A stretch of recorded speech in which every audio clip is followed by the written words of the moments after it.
Just feeling it. You're feeling it, Mr. Krabs? Yeah, it's actually been kind of a while since I recorded like a regular ass talk podcast episode. I think me and Bren were experimenting with this radio thing, so I set up the DJ gear and we played through songs like we're on a radio show. I'm like, oh, well, thank you for tuning in to Terrorisk Radio for our first song, and we play like all our music, like like Bren's old band's music, my music, our friend Dave's music. So yeah, we just I'm trying to get more friends to let us play their music on our fucking bullshit radio show. Oh God, yeah, I definitely bring some old school classes like this one remix that I made of Dead N-Word Storage. That was probably the first song I ever made. That's a good song. That's a good movie. That's It's a great movie. It's a good part. Yeah, it's my favorite part. Yo, Quentin Tarantino is such a racist. Like, I don't care what he says. I don't care his movies are good. He definitely just likes he just likes saying the If N-word. anyone has ever had a signed and sealed N-word pass from Barack Obama himself, it's Quentin Tarantino. Yeah, Quentin really just says that shit with impunity. Like, He it's says it like ridiculous. he's black, you know? Who's going to question him? I don't know. He made Pulp Fiction. Who cares? Yeah, no, I like his dope ass Yeah. flicks. Yo, I'm sorry. I'm just looking at this. I don't know. Are you thinking what I'm thinking? What? I don't know. I feel like this is like the perfect thing. Like, if you could really play, if you could just Yeah. play the instruments, like and match my beat playing, we could do some cool shit. Like, Oh, yeah. Oh, we could stream ourselves playing or some shit. yo, that's really hard because like honestly, you can't mess up if you're streaming. but we could produce videos, right? Yeah. We could just fucking I don't know. We Hey, could, man, I'm game for it. all right, cool. Yeah, I'm down. Yeah, because like I actually have the equipment, and you know what? If you want to practice at home, I have the MK3 you could borrow. Like it's literally. Oh, yeah. Remember the first time you used one of these? It was on an MK3. Yeah, I remember because this one looks different. Yeah, Looks it's a newer. little bigger, and it's Yeah. the same exact layout. And on top of that, did you know that the machine MK3 actually might be more powerful and more capable because, well, first of all, this is a standalone unit. Right. The MK3 attaches to your computer through through a USB. So, like, let's say. With this, like, I'd have to get like plug my phone in if I want to sample a video on the internet, or get like a Right. record player and plug that in directly. If you have the MK3 while it's running, like the machine DAW, you could just go on YouTube, insta sample some shit on Audacity, drag and drop, throw that into the playlist, yeah. and then you're good to go. Like, I could still do it, and it's still easy. Like, yeah, this works just like the MK3 if you plug in the USB. But with stuff like with this, I don't have the MPC DAW. I just use this entirely as a standalone unit. Right, So yeah. what I do is like I mix the fucking samples on FL Studio, or I sample shit off YouTube, and it's I pull out the SD card stick and shove it into the auxiliary port over here. Ah, right. You have like a That's- hub thing. Yeah. Oh, I didn't even know that shit. Yeah, right. I mean, nobody really like realizes, but that thing is like a game. It's a powered hub, so it's like this is how I do all of this. Wow. Yeah, you could do a lot of shit. Can it obviously it takes USB. Is there anything else that it takes? An SD card slot. Just that? Okay. Yeah, I mean, you're already doing a lot with that. That's more than you can ask for. yeah, and also this. I didn't realize this, but this now makes like fucking VR a lot less of a pain in the ass. Because the worst part about doing VR was it takes up like fucking several. I mean, I don't know about the new Quest headsets, but the original like Oculus, the one that I have, it takes up like two USB slots at least for the room sensors and like. Oh right, and there's like 4 of them. I Yeah, think. yeah, it's a lot. Jeez. Yeah, you definitely need like a fucking hub for that shit. Yeah, but I'm thinking about getting more into. First, I gotta get I gotta get this down. Once I get this shit down, then I could start thinking about like virtual concerts. You know, that's funny you mentioned that. Our good friend Justin Bennington, he created a app for VR through Unity where you could have like a virtual mixer in VR and you could like touch the faders and bring it up and down. It Yeah. was the coolest shit. Yeah, I've seen demos for that for There's a while. been like DJ stuff like for VR too. No, I've seen full on like production suites. Like literally. Oh wow! Yeah, yeah. I have not seen that. Like they basically get a rack. That's your mixer. Mm-hmm. Then they could pull out like a drum sequencer, start sequencing, and it's like modules floating in the air. And then you pick up a synth, right? And then you plug it in, and then the synth has like the XY grid depending on the kind of. It's got the XY axis synth, and then you like modulate that and fuck with the sign the waveform. So yeah, it's cool shit. I've seen shit like that. That's why I want to get into it. Because I mean, when I first saw it, I wasn't as good as at production, so I was like, I don't really understand what the fuck any of this is, but I know it's cool. Now that I know, you know, like what envelopes are and how synths work and how like how to like stack oscillators and shit. Now that I know how to do all that, fucking yeah, it's a lot more exciting to me now, I guess. Obviously, because it's like books aren't going to be fucking exciting to you until you could read, you know, like. Yeah, it's like that. So now that I kind of somewhat at least know what I'm doing. If you put me in that virtual environment, I'll go crazy. Yeah. The only thing is, it's like I don't know if I still like now that it's like I got to take on two different learning curves at once. On one hand, I got to learn the gear and the software and all that shit. On the other hand, I got to keep like coming up with ideas to, you know, for songs. Like I got to pick the right samples. I got to use the right sounds when whatever. This is why I want to do like a group thing, like maybe one other person or two other people or something. I know I need a singer. Yeah. It's always that's what I thought about too, cuz like when you have an extra person, you have ideas to bounce off with. Well, yeah, of course, 100%. And it's also just like less of a mental load. You know, you could really focus on your part, you know? And it's like, okay, this person's good at this. Let them rock while I work on something else or something else that needs attention. Yeah, but this could be the start of something sick. We should do something, man. We should start something because I have the gear now. Like, there's no excuse. Like, it's either you're in or you're in. You know, like, let's do it. And what else are you gonna do? This is what literally you do with your life. I know you do music. This is what I do with my life. So yeah, let's just fucking make music. We might as well. Yeah, for sure. And it's been a hot minute since I actually sat down in front of like a device or a computer and actually but this is different. This is like game changer shit. You know, we literally like, I don't need a fucking piano. I just use this shit. Yeah, and this wasn't available to us like 10 years ago or even like 5 years ago. You know, like we didn't have shit like this. I mean, we had MPCs, but even the MPCs weren't like that. You know, like, you'd have to program that shit yourself or something on floppy bullshit. Disks and shit. Yeah, yo, the old school MPCs. Yeah, they took floppy disks and shit. They had like 256 megabytes of RAM, and that was it. Yep. Yeah, I remember those fucking devices. People go crazy for those things. Even like the old reverb rack mount shit. I mean, I thought about that. There's plenty of videos that I never watched. I was like, fuck that. There was videos and like, should you get an old school MPC 1000? You know, like MPC 4000. Watch this before you buy one. I'm like, first of all, those things are like vintage items. They're gonna run you like thousands of fucking dollars if it works like in pristine condition. Second of all, like, there's really not that many benefits like for that kind of money. You could literally get a newer system and it's gonna do so much more. The only thing that I think the older systems might have on like newer MPCs would be like I mean, all right. See, we're talking once something gets like sufficiently high tech, right? It gets outdated. I feel like a lot faster. Whereas the old school MPCs, they did a job. They function as like a solid electronic unit. That's it. It did that job, and 10 years, 20 years, it's still gonna do that job really good.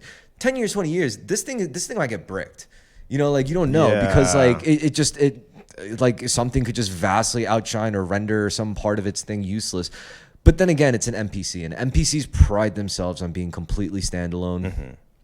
The only thing that does kind of fucks with me. I mean, I don't know if it's a good or bad thing, but it's got, you know, it connects like both these units actually connect with fucking Wi-Fi. Really? I didn't know that. Yeah, so you could like get updates and also like purchasable plugins that also take up memory. So since these are both plugged into my fucking router, connected to my router, I'd have to like go out and get like, if I wanted some like the full suite, I'd have to go and buy the plugins and download it and install it. But I don't really need it because I mean, I'm a real producer. Like I use FL Studio. I buy plugins. I already have like I already have like probably almost like 4 figures worth of fucking, you know, software and shit. So I do all my production on FL Studio and I stem it out and then I just loop it on these. I think that's probably the best bet. And on top of stemming it out and looping it on these, this has the full effects, everything I need, so I can fuck with it even further when it's in the unit. I could loop it, chop it up, and remix that even further. So it's really fun. I've been having like a lot of fucking fun. But the only thing is like I'm still not like great at it because I just got like everything together. It took a while. Like you remember when I first like started setting this together? It was like no, it's not easy, definitely, because like you need muscle memory, and it's like a whole different learning curve for its own thing. Oh yeah, using it for sure. Like I'm definitely a piece of shit when it comes to that. But like I'm saying, like just getting the hardware. Like it doesn't seem like much right now because I trimmed away a lot of stuff, but a lot of it was trial and error. I went through like shitloads of different cables. I had to source like fucking. I tried it out with a couple of different controllers, like the MPK Mini. Oh yeah, that one over there. Yeah, I tried it a bunch of stupid shit. I even scrapped my idea of like, oh yeah, I'm gonna use my DJ decks and add that, you know, and connect that. And I'm like, that's fucking stupid. I don't need to do that. Like, kind of defeats the purpose of like trying to make shit anyway. But it's not a bad idea. It's not a bad idea if you were like, one way that I can think of is like if you were just looping stems, and then you just like you mix it on the fly. That I think that you could actually get away with. But just having that incorporated to like a production environment, I don't think that would be adding much. So what I want to say is like, yeah, you could call it, because it's interesting that you use those words, a production environment.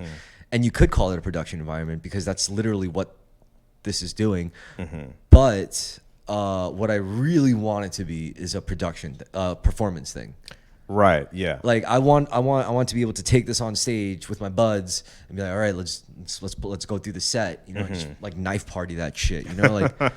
But even knife party, those guys like they do, you know, they do looping pretty much. It's not like they're fucking out there like finger drumming and shit. Actually, maybe they do. I don't fucking know what they do. Some people do finger drumming and they do loop and they do their own thing, but it's like they're not out there as like, you know, your regular suite of just playing a show with what you got. Yeah. That's like a little more niche type deal. Like, I don't care who you are, dude. I'm not gonna fucking like finger drum an hour fucking like long. No. Like, I'm not gonna sit there finger drumming for a fucking hour. You know what? Some crazy bastard might just do that. Like if that's what they fuck with, they're gonna do it. If they're about the culture and they've been using this shit since like MPC 1000s, then fuck yeah, I could definitely see that. I'm not gonna do that. Yeah, I'm not doing that. Because I'm sorry, like I come from 2000 and like, you know, like 23. Yeah, I'm not doing that. Sorry, pal. I'm living in the present. Enjoy your loop.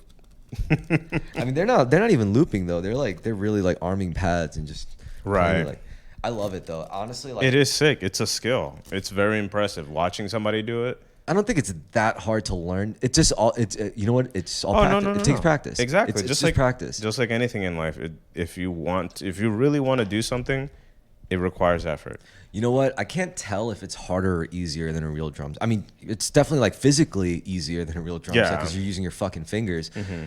But you know what? I'm just gonna say real drumming's still harder, but it is harder. I'm going to say that it's harder because I play behind drum sets all the time, like at my friends' studios, and you know I know how to keep a beat on that. So when you gave this to me, yeah, it was a little complicated, but it was, you know, I picked it up real quick because it was just like, you know, I played beats behind a drum set all the time, so for me it was like no brainer. Also, being a DJ, you're just timing the cue button. That's basically a fucking sample pad, you know? Like, exactly. Yeah, definitely drumming is harder just because of like you're using different limbs that don't have that muscle memory yet, and then you have to develop that versus like using your hand, which, you know, for most people that's several years of muscle memory. You just have to like, you know, fine tune it with a little bit more accuracy. For sure. Definitely. Yo, so if we started like a group, what would we call it? Oh man, that's hard. Let's call it the Fat. No, I'm kidding. Yeah, we'd never play a show. Like, who, you booked the who? No, get the fuck out of here. No, we're the Fog Hats. People mistake it all the time. The Fog Hats. The Fog Hats. The Fog Hats. I like that. We're the Fog Hats. The Fog Hats. We wear like stupid fisherman hats and shit. So yeah, we're waiting in the lighthouse for our boat to come in with our fat loot. We're the Fog Hats. Yeah, the Fog Hats. I like that. No, we can't go with that. I definitely know what I'd want the sound to mostly be. I mean, I would play anything. Like, you know, Right. as a group, like whatever the bandmates came up with, I would always want to build on top of that. But like what I really want, the at least the aesthetic to be like cyberpunk, Yes. like futuristic cyberpunk type shit. I mean, we don't even have to dress a certain way, as long as the branding has that, and as long as our we have some cool lights going on, that would be sick. You know, like I would love that. The music speaks for itself. We don't need to like dress up like Daft Punk or anything. Like, Yeah, and it's cool if you want to, but it's like it's not No, necessary. I'd be looking at the pretty lights on the pads. I'd be like, "Yo, this shit's crazy, man!" And you could program it to do all sorts of shit while you play, just to please yourself. Really? I guess You in a could do sense. that? That's why I like the machine better. I mean, aesthetically, I like the machine better than the MPC, because the machine, like, it just has more pretty colors. Like, Yeah, true. it just has the pretty lights. The machine, or I'm sorry, the NPC just has like The touchscreen. it has a fucking touchscreen touchscreen. and it's fucking gold. Like it just looks sick on its own. You don't need It anything didn't come else. like that. It came black. Like originally, this is just the gold edition. So like that machine, just that like Yeah. matte black. Yeah, matte black. Okay. With the red Akai Professional logo, Uh-huh. and they also sell it in like a flat gray. It's the Akai Classic color, so all the Right. buttons are red, just like the old school like MPCs. It's Ah, I was okay. I was tempted. I was tempted. Yeah, but the gold is fucking. The gold is just me. I Yeah. always get everything in gold. I don't know. Some call it cheesy. For me, it's just it gives me energy. You know, I look at the color. I look Exactly. at the color gold. I'm like, it gives me energy. Like, I think people underestimate the power of aesthetics. Like when something looks good, it makes you feel good, and when you feel good, you have a different energy into what you're doing. yeah. So I don't know if it's like feng shui or whatever the fuck people call it, but I truly believe that aesthetics has a major part to play. Yeah, it's energy. It definitely affects your mental energy and your overall psychological state, which could affect something like as simple as a musical performance of 100%. Exactly. Yep. So if it looks sick, get it. Yeah. That's you. It's speaking to you. Your body wants it. Say, hey man, that thing looks sick. I want that to be a part of me. And then, it could grow into something else. Are you interested in borrowing the machine MK3? Yeah, I'm definitely. Yeah, because it's funny that you you asked me to like come hang out. It's like I was just thinking over the weekend, man, I really haven't done anything like musically in a while. Yeah. And I really wanted to get back into it because of like, the I'll help work you that out I've with been that, yeah. doing and shit like that. And it's like, okay, I need to like actually sit down in a weekend to just bang something out. Because it's been a very long time because, life happened. And, Okay, so that's your immediate goal right now, is to just Right. be productive with music. Exactly. I could help you with that. I could help you. I mean, it would be nice if you could like help me with this group thing. But if I'd understand if you want some productions of your own to make, which I could absolutely help with. I mean, I do that shit all day, and that's the thing. I enjoy that. I enjoy making music by myself. I enjoy the production process. I enjoy being in control of every ounce of it. But I realize it's not as fun for me as when I'm playing with other people. Oh. No, that's my neighbor's fucking. I think they got a door constantly slamming. Okay. Yeah, but when I'm playing with other people, like my musician friends, they don't really they don't get this kind of I want to say like vibe of like using this kind of hardware. It's like its own feeling. It's not like picking up an instrument at all. It is a lot. It's very tactile, like an instrument. But it's not the same, because the instruments have, I feel like, kind of a life of their own. They do, yeah. But this is not, like, these hard, like, yeah, these things could do a lot, but they're lifeless. It's not like picking up a guitar. These things have no life, which I think it's, I like in a lot of ways. You give it life. It doesn't have its own character that overwhelms you. It just magnifies your character. That's really the Exactly. point of it. When I pick up a guitar, the people are staring at that fucking guitar as much as they're staring at you. It's just as much of your partner. But with these things, these are sitting on a table. No one's going to be looking at these. They're going to be looking at you and like listening to what you're playing. That's a perfect example of Yeah. what you just said. Yeah. When people have like guitar, they're looking at the guitar. Like there was this guy on the train, the Mexican dude, he had a fucking accordion. He was playing with like his buddy Yeah. who had a guitar, like an acoustic guitar. But his accordion was so sick. It was green, white, and red like the Mexican flag. So I was just staring at his accordion. I wasn't even paying attention to what the fuck he was playing. I know he was playing like some cover of some other fucking song. Yeah. But his accordion looked so sick. I'm like, wow. it really did have a life of its own, because I wasn't even paying attention to him. That's how people develop like really close relationships with their instruments. These things, I don't think I will ever develop the kind of relationship that I would with a guitar. It wouldn't be the same. It honestly absolutely wouldn't. And this is what I meant back to like, you know, some of the benefits of having like an old school MPC. I feel like that kind of does feel more like an instrument. It's not one of those things you have to constantly update with firmware and those and shit like that.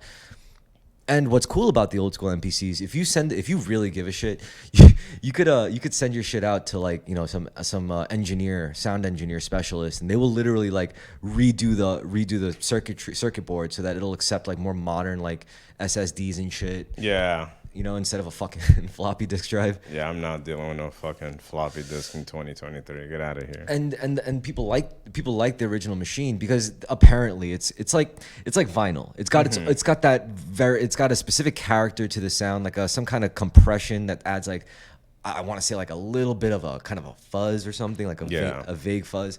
But that's what the old school MPC machines apparently do. And, so the ideology behind that is that whenever you take a signal and you pass it through any board and through any circuitry, that's giving its own color. Yeah. So that's why people are so in love with like certain consoles that are analog.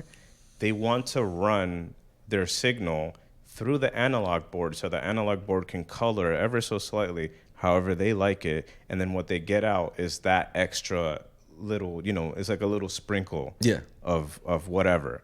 And it's the same way with these devices that are made in the 80s and the 70s or whatever. They're adding that little sprinkle, that little touch that you may not get from plugins, but you'll get it from like the physical hardware, any circuitry that any signal passes through. Well, I don't know if that's I never decided personally if that was like really good that I wanted or really bad that I was avoiding, because I look at it like this, like I'm obviously a default computer DAW producer. That's what I've learned on. That's what I know. That's how I come to understand all of this. Is I started with that. Because I started with that, the way I was kind of almost indirectly brought up as a producer or taught was like all that extra shit has to go. Like all the extra little feedback, that white noise, none of it. Only if it's absolutely something that you're trying to really use as a very specific aesthetic choice. So, because like, you know, it's like if I open up FL Studio, turn the volume all the way up, you'll hear nothing if nothing's happening. Right. With this shit running and plugged in, nothing could be happening, but you crank that volume and you're gonna hear like some shit. You know, because it's got its processing signal. It's going through processing chains. So because like these things are going into that mixer, which are each going into that interface. So it's like a direct analog recording pickup. Right. I don't have to do that because really that mixer is plugged into the USB hub. So I could just record it using that as the audio source, but I don't know, like maybe it's like that's what it is. I like the quality of the I like the little sprinkle that the analog interface pickups take in instead of just the actual merged signal of like everything here. Right. And that's something that unfortunately since not a lot of people have access to these things. No, like this that, took years. Exactly. Like nobody has, well, not nobody, but most people don't have access to like that old MPC. But if you do have the opportunity to even listen, it's subtle, because I heard it myself. It was like, why do all these old engineers want these analog consoles? Why do they have a hard on for analog? And then I heard it myself. Because we had a digital analog console. It was both, and you could switch the source from digital to analog. And I heard it. It did have a very subtle warmth change to the sound. Yeah. And I was like, okay, I understand now, because their ears are fine tuned to listen to all these little details, and that detail was big enough for me to understand it, because at the time I was a beginner. I didn't know what the fuck was going on, but even I was able to pick that up. It's like, okay, this is something that you can work with. And even that fucking mixer right there, you could do the same shit. Yeah, it's got a whole suite of its own onboard effects. It's got a compressor, it's got phasers, it's got a reverb, it's got all sorts of shit. I mean, because like that's another thing. It's like you were saying, not everyone has access or is able to like cop all this hardware. Yeah. But I'm also saying like it's only getting easier. Oh yeah, definitely. To be able to do this much back in like what, the 80s or 90s, like you would need to spend like $20,000 worth of shit on like a whole board of faders and shit. It's like it's it's pretty intense how far we've come to the point where, honestly, yeah, you were making professional grade shit out of someone's like fucking garage or like bedroom or something. It's the quality and the access is definitely so much higher. It's like even like something as little as, you know, going to school for this. There was no such thing as going to audio skills. Like, what the fuck is audio skill? That's just a fucking job that people did back in the day because that's what they knew. They knew how to fucking patch in a cable. They knew how to work a console. They knew how to listen, and that's it. And now, how many fucking schools are out there trying to teach you about music production or audio engineering? Because it's no longer a real profession. Nobody, like, it's not a real job. It's almost like not a real job anymore. Because, no, I'm dead ass because like so many people, like, first of all, you have like labels, right? Yeah. What's more cost effective to the label? Whether are they really gonna put like some like fucking real deal pro ass fucking engineers and producers, like the whole stable, like shelling out at least like maybe like 100, maybe even like up to like 6 figures, you know, like maybe even a couple 100,000 every single month, just like paying these guys out so that you could crank out your tunes and produce for your artists. Would you rather do that, or would you rather just go to some kid who's like making like the same quality shit, just like, you know, he's like a nobody?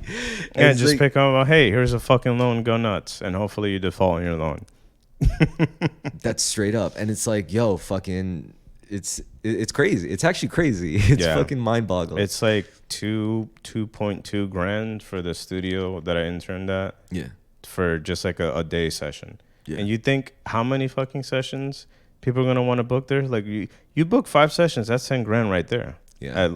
At least. No, I think schooling is important though, especially when it comes to not music production. I hate that. I go to music production school. Shut the fuck up. No, like sound engineering school. It's Yeah. like, okay. That's a completely different skill set. Cause like a lot of people now that I notice, okay, so I have a nephew who's a rapper, right? There's overlap, sure, yeah. Yeah, there's a lot of people who are moonlighting as engineers, but really what they are just, you know, producers, people who make music or compose music. So it's like they're not really an engineer. They know how to work a DAW. That's it. Yeah. And that's why these rappers like go into these like little boutique studios because they're cheap. Yeah. It's like $50, $20 an hour. Of course they're gonna fucking go there and record their shitty vocals. Why not? Do you think they're gonna be paying $2 grand to go to a fucking real deal studio? They're not fucking doing that. No, I guarantee you they're not doing that. Or you just go to your boy who you know is really, really good with Ableton. Yeah. You know, like, like, everybody has that one guy that they know that's really good with Ableton. Yeah. Yeah. So that's you know, I'm pretty much that guy, and like. I don't know. I'm having a lot of fun with it, and I didn't expect to be here because when I first started with music, I didn't care about any of this shit. All I wanted to do was play punk rock, you know, with the guitar. And then like I went to my first rave and started doing drugs, and it was a rap. Everything changed. Bass. Everything fucking changed, man. I was like, this is it. This is the future right here, and it was. Yeah, it really, really fucking was. God, that fucking first time when you go in a rave and that fucking bass just hits. And the first hit of Molly you ever take, or ecstasy. I took ecstasy before I ever took Molly. Oh wow. Yeah, because I started raving like in 2010, and I started like with real triple stack rolls and shit, and that was intense. Oh man. Molly's a little different, but yeah, those rolls were crazy. Those rolls were why hardstyle was popular, not dubstep at the time. You took rolls, you took those triple stacks, you were fucking doing jump style. You were like bong bong bong. You were like, I love that shit, dude. Yeah, that hardcore shit too, like Anger Fist or Gap. Oh my god, Anger Fist. I had like a spree where I was just listening to violent Anger Fist music, and my friend was sitting in the car with me. He's like, "Bro, how are you even sitting still listening to this?" It's like, "What? I like it." Yeah, he's looking at me like I'm fucking weird listening to Anger Fist, but I just like that shit, you know? Yeah, and then afterwards, for something happened. I just think maybe the government just came in and took over the drug business. They invented Molly. The feds invented Molly, and they were like, yeah, we're going to have our kids doing this shit now, not this ecstasy anymore. This raving stuff is becoming too popular. We need them to do a safer, cleaner drug, and it's going to be the Molly. We can't stop them from doing it, but they're going to be doing the Molly. And that's how they booted out the ecstasy trade. You know, you don't see ecstasy pills anymore. When was the last time you saw? I mean, I'm sure they're out there, but I hardly fucking see like pressed rolls anymore, which are I prefer that, even though they're probably way more dangerous. But anyway, Molly came into the picture, started changing shit, and Molly got really old really fast. It's a very icky drug. Like you do Molly eventually enough times, you're just gonna feel like a soggy noodle everywhere you go, you know. But fucking people got tired of that real quick, and then they started doing ketamine. Oh. And the ketamine is what killed everything. The ketamine destroyed raves. It took everything that was actually redeemable about being in like a hot, sweaty environment that's absolutely disgusting and there's strangers and you're just doing drugs. The only thing that made it redeemable was the energy. The high fucking energy, the rebellious, like fucking throw caution to the wind kind of spirit and attitude where you're just like jumping around and, you know, trying to go as long as you can until either the sun comes up or you know, the cops come and break it up or you die. You know, like that's what was cool. But then you introduce ketamine and you take that away. Suddenly raves just become an excuse to have somewhere to go to be around people while you do ketamine. Yeah. And then once you do ketamine, you just go into your fucking K-hole and you become absolutely useless. Yeah, I don't like that at all. I don't like that feeling of like just being a fucking brick. Also, for all you listening out there, this is just my opinion. I'm just saying, I think in my opinion, ketamine ruined the rave scene. And some of you might even scoff and be like, you know what, the rave scene, what a joke. Like the rave scene was always whack, nerd. And you know what, you'd be right. But it was a place for the nerds, the rejects, and the ugly kids, you know, to get together and just do drugs and dance in basements to some banging beats, you know, like, and that's a good time. The rejects of society, you know, and I've always been drawn to that, you know, ever since like my punk days and shit. The rave shit was really no different. It was where a bunch of weird fucking nerds got together, did drugs and danced to beats and had sex and did some weird shit, you know, like. You know, I'll say this: I've never heard a song saying don't do weed, but I have heard a song saying don't do ketamine. So ketamine already sounds bad news as it is to me. Oh yeah, I remember that song. Like, ket is for horses, motherfucker. You remember dumb that? Motherfuckers. Yeah, it's a good song. That's it. That's all it took to persuade me. I'm like, okay, I'm not taking ketamine. Yeah, I've listened to a bunch of really. There was a bunch of drug tracks. My favorite drug track was by. I think it's a Knife Party track. I Do Coke. Oh, that's is it? I mean, you definitely heard it. It sounds familiar. I must have played it for you a billion times. I must have spun it 100. You know who put me onto that song? Georgie and Frosh. God rest their souls. Rest in peace. Yeah, they were the ones that showed me the track because they were both listening to it and they were like, "This is my life." And then and they showed me the track. I was like, "This is my life." Because the song, it's literally me. Yeah, the song was literally like, "I do coke so I could work longer, so I could earn more." So I could do more coke. Yeah, okay, so I have heard that song. Okay, I definitely heard it. It's been a minute. It's a sick fucking song. It's one of my favorite songs. It's such a degenerate track, but I love it. Yeah, the rave tracks should be degenerate. They shouldn't be like this fucking euphoric, gay, lovey-dovey fucking. Oh my God, remember the 80s? No, nigga, I wasn't fucking born. Oh, that's like Eurovision shit. No, I mean, you know how even hardstyle went from like pretty raw like gritty reverse bass like to like this euphoric, like, you know, like, it's the melodic hardstyle. Yeah, that shit. It's like, and then instead of reverse bass you just got bong bong bong bong. Yeah, that stupid kick. I mean, listen, I take hardstyle any time of the day, but it's like what really gets me going is that reverse bass and that fucking the violent anger fist ones. Like that shit makes me. I'm not a mosher, but when I listen to Anger Fist, I want to hurt somebody. Good.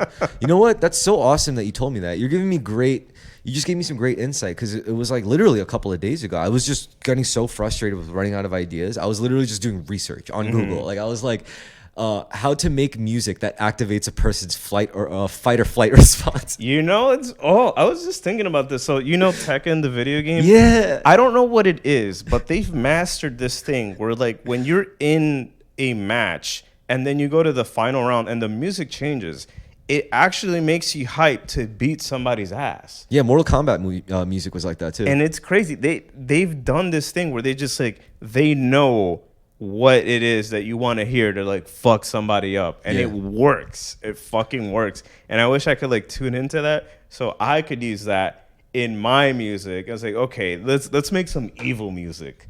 Let's Yeah. make some music that makes you want to fucking punch somebody in the street. Yeah.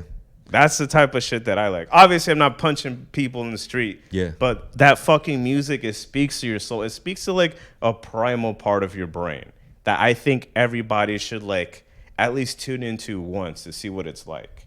Because that's how Anger Fist music makes me feel. Yeah. You know? So that, yeah, I want that. I was looking for that too. I was looking for music that activates like that fight or flight response. And that's probably why I like the fucking like electro cyberpunk shit. That's why I want to make that, because it does that for me. You're just like, it does. It makes when you hear that fucking bass. All right, let's shoot everybody in this fucking deserted garage. yeah, kill everyone with a sword. You know? That's awesome. I like that shit. That's why I want to make it. And I think I could. The thing is, I want to. Because like I already figured out how to like play like I could play like a layer of drums and the music. But with the problem is with those cyberpunk tracks, like they're kind of like electro in that they shift parts like really frequently. So I feel like the machine would be better for that, because this is just the best sampler no matter what. But like this would just be the best for like. So the idea is you have all the groups playing shit at the same time. You just mute all of them. So if let's say I'm playing the first beginning and only this one playing, and then the next part I mute that, then play and unmute that one. So it's basically it's like Ableton Live. It's like everything's looping at once. It's just muted, right. So it's like you're unmuting and muting everything to kind of. I don't know. I think that you're creating separate layers, and then if you want to, you can combine it all at once. Yeah, but it wouldn't sound good though, because you'd be playing like multiple. Oh, okay. You know what? So you really have to time your mutes, because these are whole groups. So to break it down, there's these groups. Each group has 16 pads, and each pad has its own keyboard and whatever. So you could have a lot of shit. So forget this is like an entire like section of a song. Like like people talk AABA. This would be your AABA. You'd make like a whole form of a song right here with the groupings. Yeah, and that's just how that's just how the hardware maps like groups and the pads within the groups, so it gives you like something to play shit. But also within the software they have scenes, and within scenes it gives you a whole nother system to be able to arrange parts. So you could go by, instead of using your groups and looping everything on a group and unmuting and muting, you could just play scenes and tap different scenes. But I don't like doing that. I'd rather do the group thing. Right. The only reason why you're better off doing scenes is because with the group thing, it takes up too much CPU when you have like everything playing at once. But if you just divide them up by scenes, it's not going to use your resources. This thing only has like 4 gigs of RAM or some shit like that. Yeah. Wow, that's interesting. I didn't know. Like, there's limitations. Yeah. Yeah, and it says performance retrigger. So I'm guessing if you hit one scene, you can loop it and go to another scene and. Yep. Okay, that's cool. I did not know I could do that. Yep. So that's the scene system, and I really like it. And so that's why, like, in some ways, the MK3 is kind of better, because there is no CPU limitation thing. It's just what your computer can handle. Right. It doesn't have its own chip, right? It's just whatever you got on your computer. Yeah. And most people have decent computers by now. Yeah, if you had a sick computer, then it's like it's better than that, Yeah, for sure. So a lot of guys, like, they still use the MK3 with their fucking MacBook. Like they're fully stacked up fucking. Gotcha. That's a lot of horsepower, like that could handle anything. The only reason why I wouldn't use a MacBook is like to do anything like that. It 100% gets stolen. 100%. It's just annoying. Like, I could do whatever the fuck I want with a Windows computer on any program, but on Mac is just a fucking annoyance. You have to fight so many hurdles and shit. I mean, if you really wanted to, you could do it, but it's like, is it really worth it? Is it really worth doing all this shit? No, that's why to have a Mac, you only have it do one job. Right, yeah. Music. That's it. Don't use it. Don't treat it as a real computer for anything but music. Right. Then that's the only way I could justify it in my mind. Because I don't agree with the philosophy of Apple. I was just getting into a sick argument over that, and it got heated. Because when you dig deep into this, like, it offends me on a fundamental level, like the way Apple does their shit.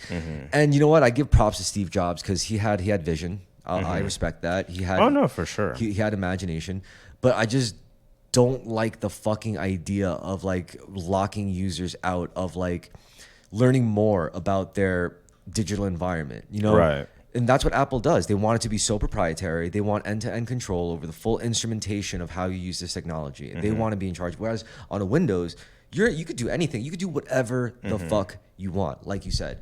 And the reason why it offends me, like, onto such a deep philosophical level, because one literally promotes and stimulates curiosity, learning, for learning's sake.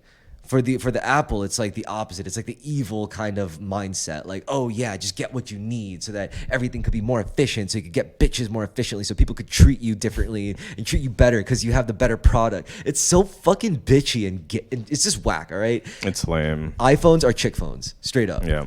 Straight up chick phones. I've gone through this because I have a MacBook. And what I realize is all Mac devices have a faster expiration date than anything else that you would buy technologically. I don't know about that. See, this is going back to what I said with use cases. If you use it for one thing only, then it could probably last you a lot fucking longer, honestly. Well, here's the deal. Like, let's say you do that. Now you can't update that thing at all, because if you update it, boom, bricked. And I've seen it. Like, brand new Macs, iMacs, you can't use them. Why? Because the update failed. Why? Because it's too old and Apple won't let you sign that new OS. Why do they do that? I don't know. But let me tell you, any old fucking Windows computer, I can drop any OS I fucking want at any moment. It could be fucking 20 years old. Linux, it could be 5 years old. Yeah. Kali. Or do that. Yeah. Yeah. You could, I was going to say, like, I just know, like, can you not update the Apple thing? Like the Apple devices? There is a point where you have a device, right? 5 years or less is the limit. If it's older than 5 years, if you update it, it's going to cause severe issues, either in performance or it's just going to fucking break it. Yeah. And this actually happened at work. They had some old iMacs. They couldn't get into the system because it was like a different password. Like, okay, let's just reinstall the OS. You can't even do that. You know what? It tried to put fucking OS Mavericks. That shit is for like 2011. Like, who the fuck is using that? So that's a fucking brick device now. That's it. I can't use that thing. Shit. So you can't not update it? You can't just like leave it the way it is? So most people, like in the audio world, what they do is that they have a device. It's beefy, right? Yeah. And they just leave it and don't update it. And they don't connect it to the internet. They don't connect it. No Wi-Fi, no Bluetooth, no nothing. You use it for fucking Pro Tools. You use it for Fruity Loops. Use it for Ableton, and that's it. It doesn't do anything else. Yeah, I've seen. That's the only way that you can get away with that. I've seen studios with like the cheese graters. You know. Yeah. Oh man, the fucking trash bin too. Yeah. The old trash. Oh my god, I can't believe they did that. But yes, but it works. It works because they just leave it there and they don't do anything. That's what I'm saying. That's the only use case I could ever think for a fucking Mac, is just leave it there to do one job and one job only. And then even to use DAWs, that could be a problem, right? Because you still have to update that shit. Like, you still have to update FL Studio. In certain cases, yes. In certain cases, no. I'll give you an example. So a client came in one day and he had a fucking ridiculous track count. It was over 128, which, by the way, on Pro Tools, you need to pay for Pro Tools Ultimate to have higher than 128. Pro Tools Ultimate gives you 384 or some shit like that. But he couldn't run that session on that computer because it didn't have Pro Tools Ultimate. So he literally had to update from Pro Tools to Ultimate just to accommodate that many tracks in that session. Yeah, when you said 128 tracks, are we talking about, listen, 128 separate audio tracks, or are you also counting like MIDI tracks? Like, it only limits to 128 any kind of track? So this was a ridiculous session, and this was for like automation tracks. Do those count? It's a good question. Pro Tools differentiates from that. So you have 384 audio tracks, and I think you get 1,024 MIDI tracks. Okay, that's not bad. Yeah, so that's way more. It's not that bad then. But that's Pro Tools Ultimate. The regular Pro Tools has like less than that. All right. First of all, none of my tracks are gonna be I would hope so. Are gonna be using 128 fucking audio samples. Like, that's ridiculous. Yeah, I don't. And also, it's not that big of a problem because if you really had to, a really easy workaround is to just like bounce down a couple of samples into one sample. You know, simple. Unfortunately, this was like a very giant Latin orchestra, and it was like an orchestration of one of Shakira's song and some other like That's Latin hilarious. songs. But it's like they had so many instruments and so many mics and so many audio sources that they had like ladies in the house. it was fucking wild. It's like, bro, Hells like yeah. you don't work like that, but it was there because like you just group it. It's like, okay, here are my horn section, here are my drum section, and then you just have less amount of faders. But because whoever worked in that session had 128, they had no choice but to upgrade their DAW into something else so they could accommodate that. And that was like the one time I remember, okay, this guy actually upgraded his shit just so that this fucking session can work On his fucking cheese. on his console that's like fucking 50 years old now. Interesting.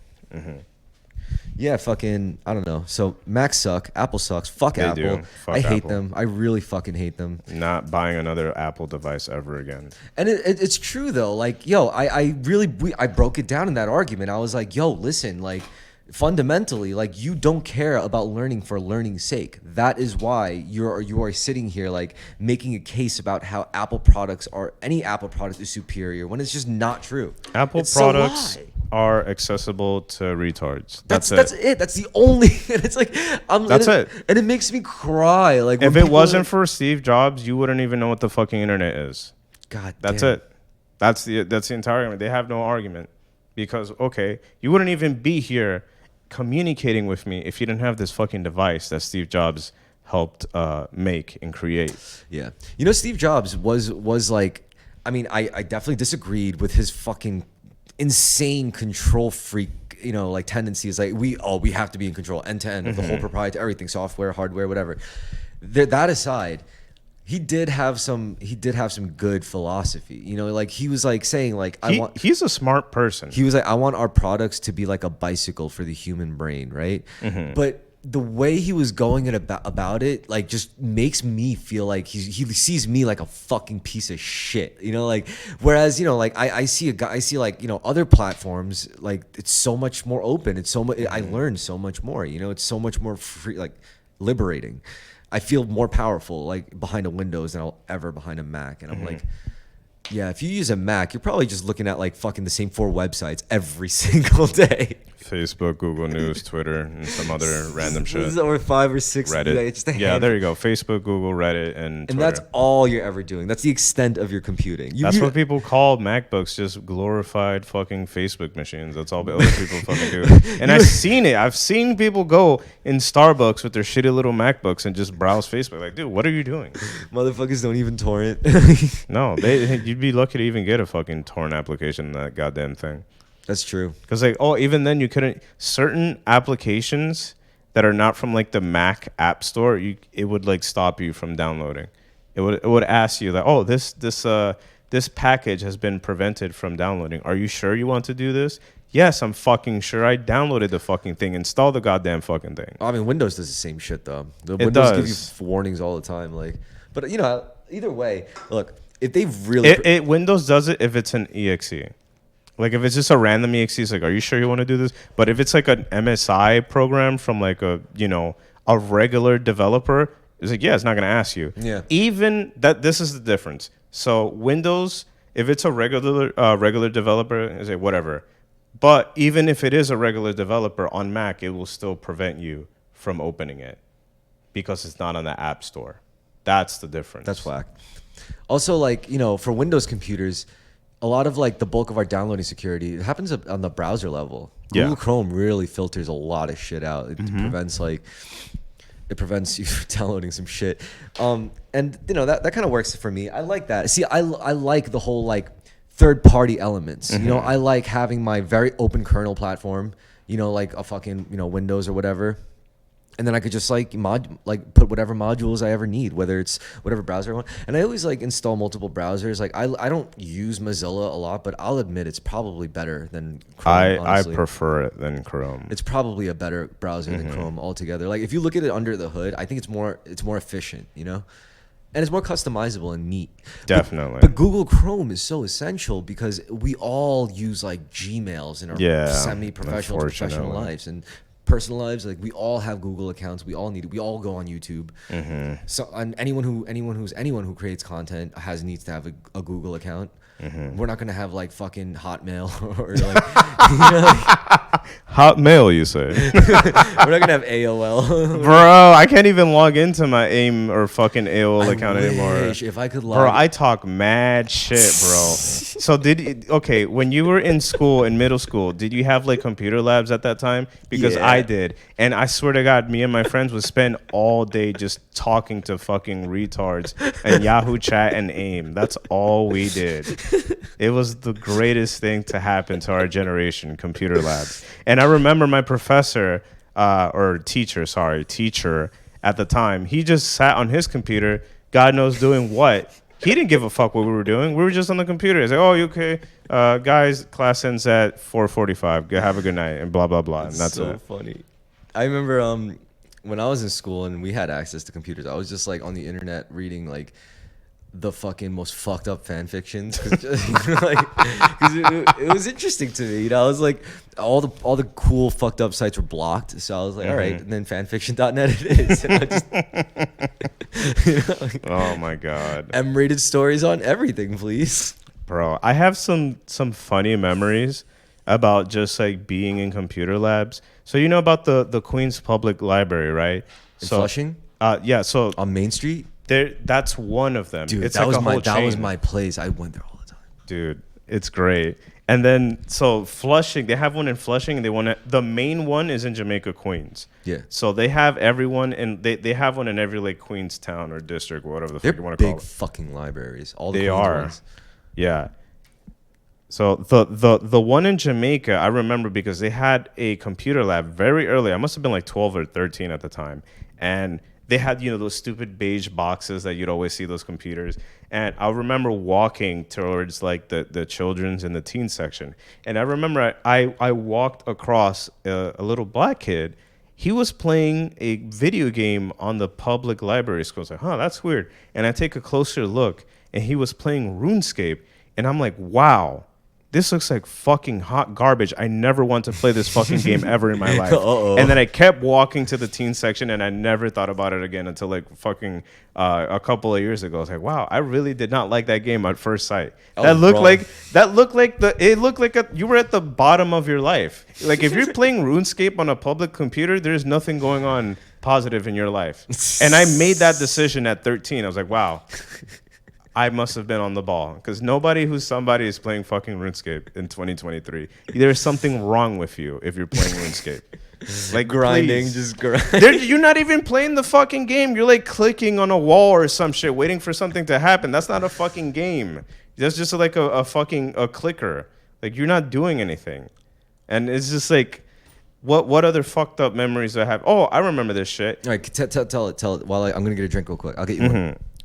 So you're gonna hear me from over here. Yeah. I went to the one in Ozone Park. You've been to Ozone Park, right? Yeah.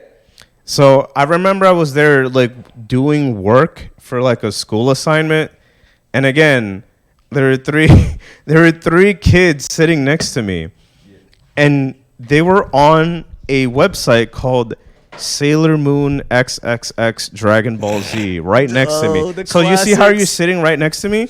I was sitting here doing my schoolwork, and there's these three black kids huddled up to the computer to my left, just watching Sailor Moon XXX Dragon Ball Z porn. And I remember like Goku piping the shit out of Usagi. Yeah. And I'm like, okay, I don't think they're supposed to be watching this on a public fucking computer.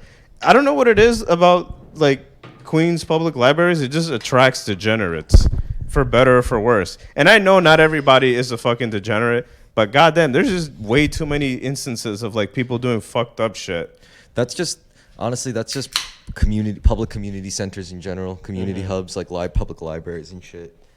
Not gonna lie, it was kind of cool.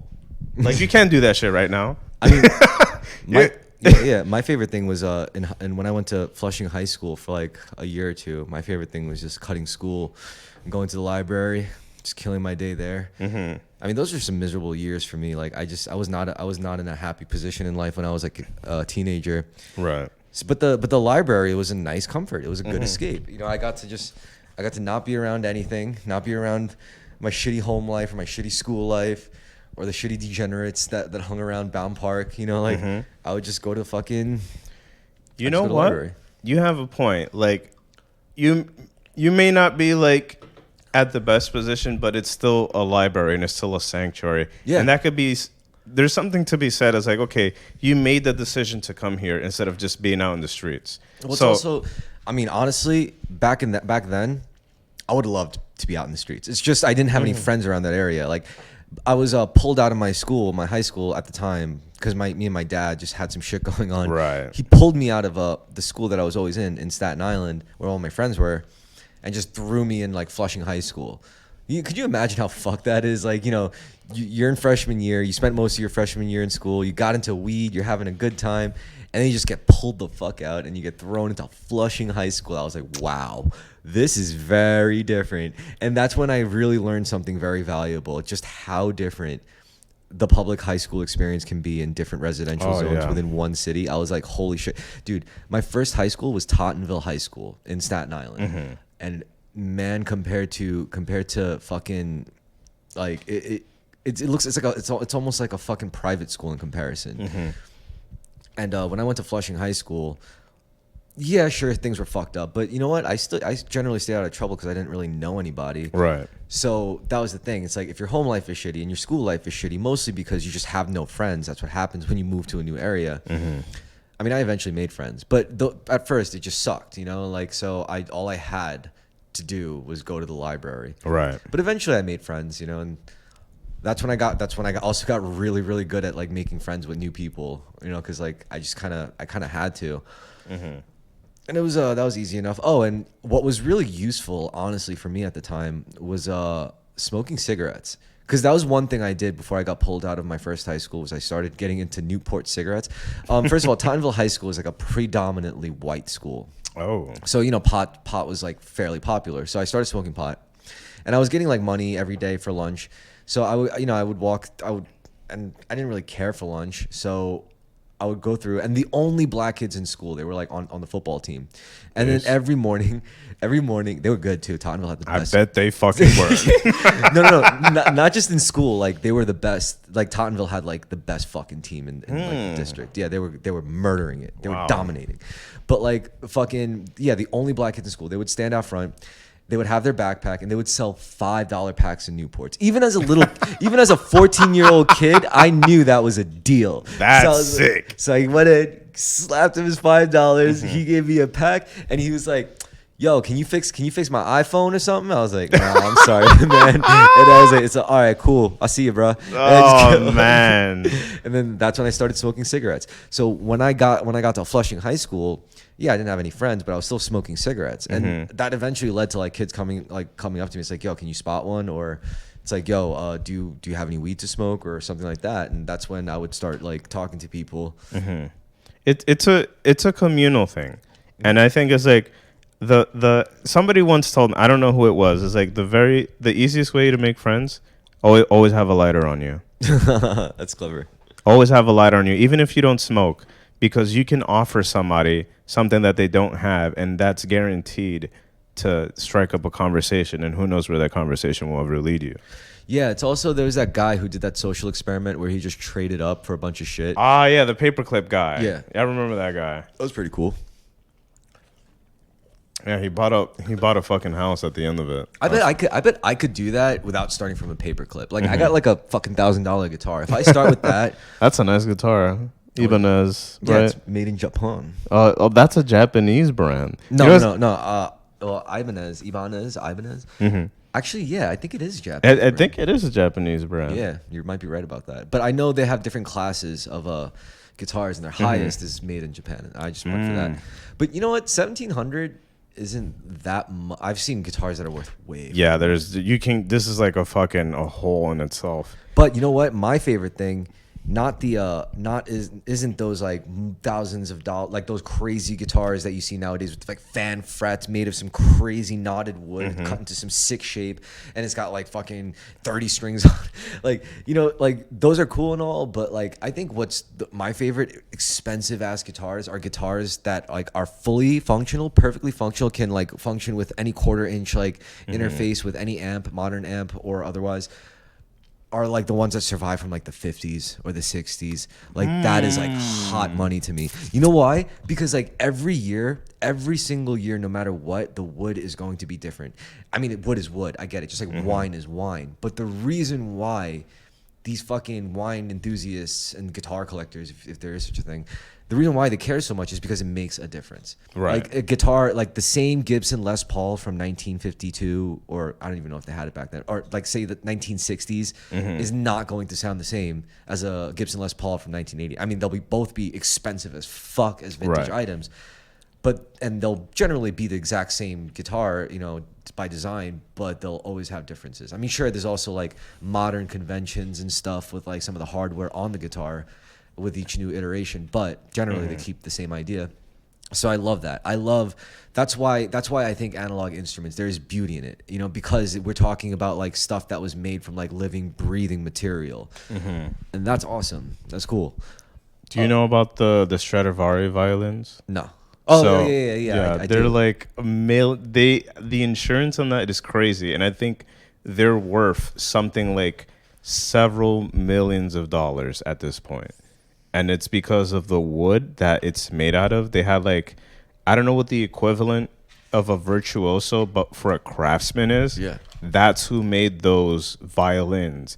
They were so excellent at their craft. I think it's whoever the Stradivari guy is. And there's another one, Guarini or some shit like that. Yeah. Those violins are like angel whispers. Yeah.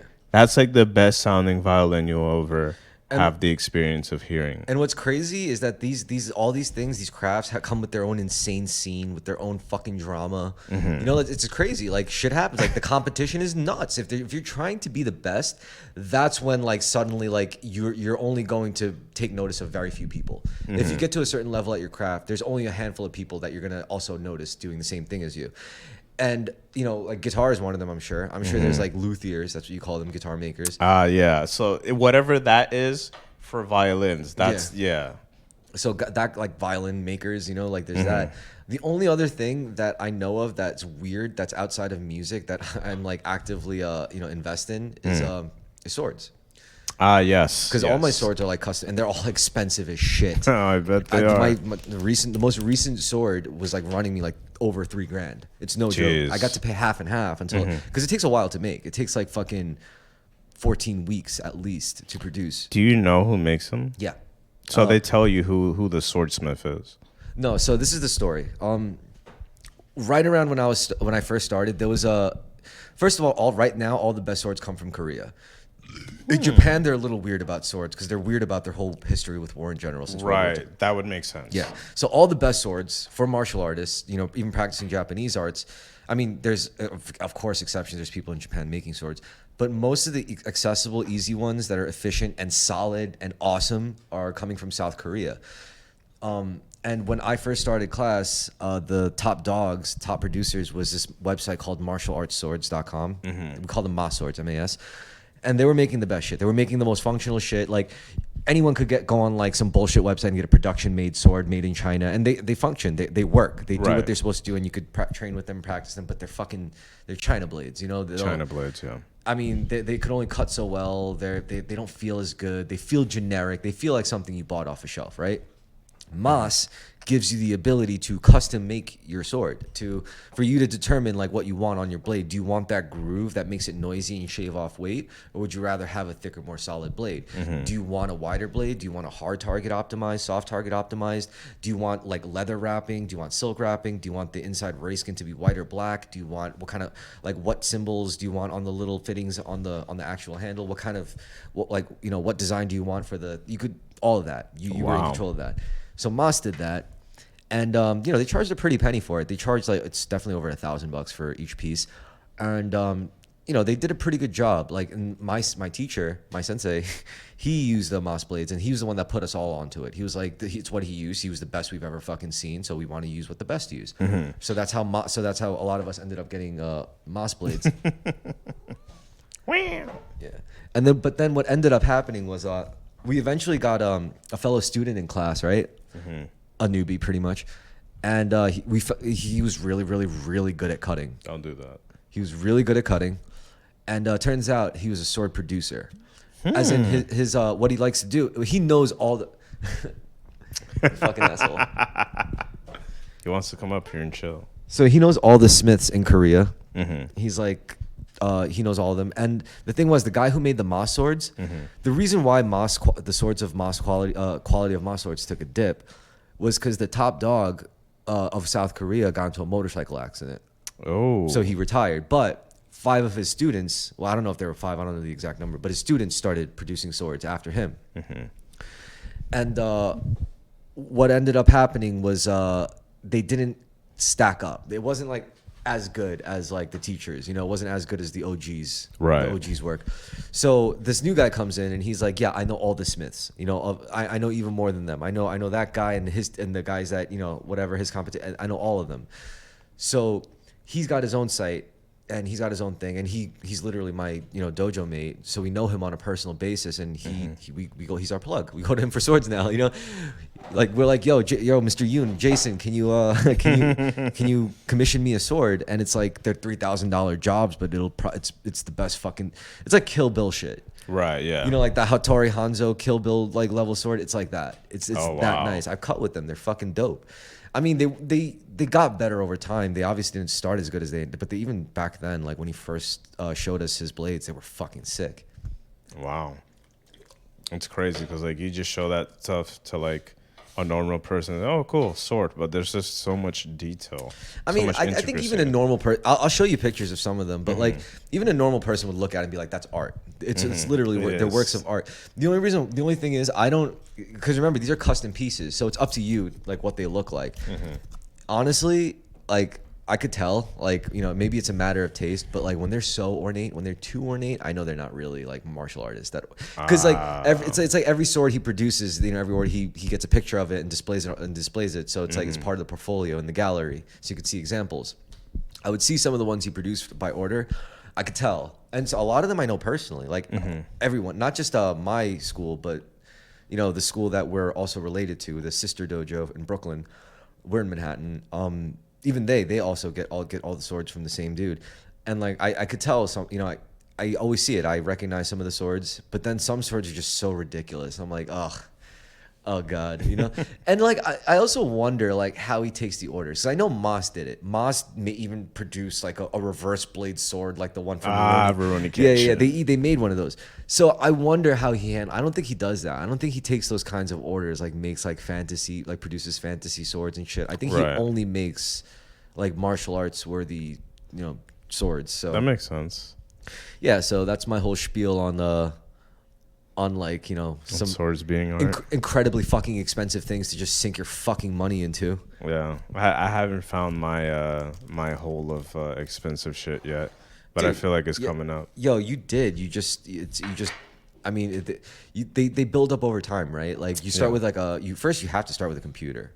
Oh yeah, that's always been my thing. Like I've always understood like the value of having a really good computer. And like I built mine during the pandemic because a previous computer that I had was coming up on 8 years old. Yeah, I remember that. Didn't that thing have like fucking 3 terabytes of memory or something? I need my memory space. I'm like, yeah, it's packed with anime porn. Like, okay, I wish it was anime porn. Okay, high quality, high def anime porn. It's just a bunch of movies and it's fucking like shitty anime. It's like 190-hour file. Yeah. So that computer, the computer that I have now, I basically quadrupled the power. Yeah. So I went from having I think I went from 16 gigs to 64. That's. So what did you get for? I got 16 gigs, 4 16 gig RAM sticks. I have I mean 4 16 RAM sticks. Yes, 4 16 RAM sticks, yes. That's how it is. And then the processor, I went from having like a quad core to like a 16 core. Yeah. So I'm fucking set for like the next 7 years or so. I need two things. I need better RAM. I need new RAM sticks, and I also need a new graphics card. This thing is a 2070. I want to see. That's funny because the previous computer that I had, my GPU died. So, sorry, I had a friend sell me his 2060 Super just to like hold me down for like a while. Yeah, shit works though. Yeah, it still works and I still have it. But when I went to go upgrade this computer that I have now, I was like, okay, I don't really need a GPU. I could just use the 2060 Super. But while I was buying my CPU, I noticed they had a 3070 on sale. I was like, don't really need it, but it's available. And remember, this is through the big GPU shortage. Yeah, where it's still like fucking $600. Exactly. And I was like, sure, I have the money. Why not? And I just bought it on the spot. And it's like, there's people coming in. People used to line up on Micro Center at fucking 12 o'clock on the dot. I love that store, by the way. And I love it. I love it, too. That's a good store. I would never steal from there. I'm not going to stand outside of Micro Center at 12 o'clock in the morning to get in at 10 a.m. to get a chance to get a fucking graphics card. That's what people were doing. They did it fucking daily for weeks trying to get a 3080. It was store fucking insane. Yeah, because they did the thing where it's like, okay, only one customer per driver's license. So you know what people did? They invited their whole families and they try to hustle GPUs and CPUs. And I was like, that's wild. No, CPU front, I'm fine. I got the fucking i9. I'm set. I needed that i9 processor, like. You do. How many cores is it? I forgot. It's probably like 12 or some shit if I have to guess. I could look it up. Yeah. Good old Specky. I forgot what gen I got. It was funny. Like I started with I was gonna.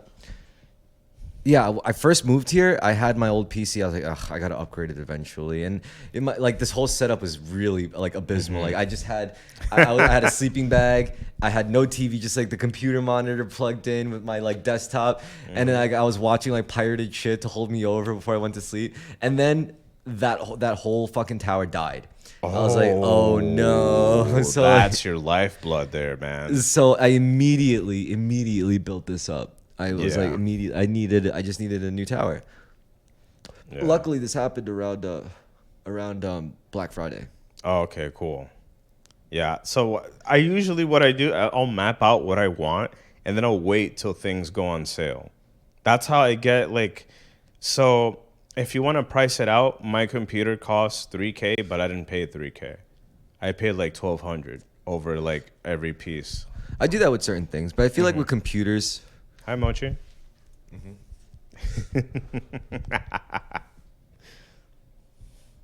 Yeah, no, I feel like with computer, some things it's better to be prudent on for sure. I think computers, you're good with waiting, even if it gets like outmoded by the newer model. It's still a thing that does work. Whereas other things, it's like you want to get that shit ASAP. Like what? Like these things, for example. Oh yeah, for sure. It's like if you're gonna get it, you got to get it because like it's before you know it, like the next one's gonna come out and it's gonna be stupid if you focus too hard on the first one. The next one's probably gonna be more expensive, so you probably just like want to get what you can out of the thing you're like honed in on. But a PC is different. A PC, it's okay if like even 2 more processors come out after yours. Like you're still gonna. These things are gonna last. I think my PCs last like at least like 7 to 10 years. Yeah, I was hoping it would go to 10, but I ran into issues. I ran into the point where I couldn't even upgrade my OS anymore because my chipset was too old or some bullshit. Your motherboard? Yeah, it was just fucking old. Once you get to the motherboard, it's yeah. So it's like, all right, I gotta upgrade. So it lasted me about 7 to 8 years. Which, hey man, I wish I could have things that all lasted me 7 to 8 years. Exactly. So I'm not mad about it. In fact, I still have that same computer. Sorry, excuse me.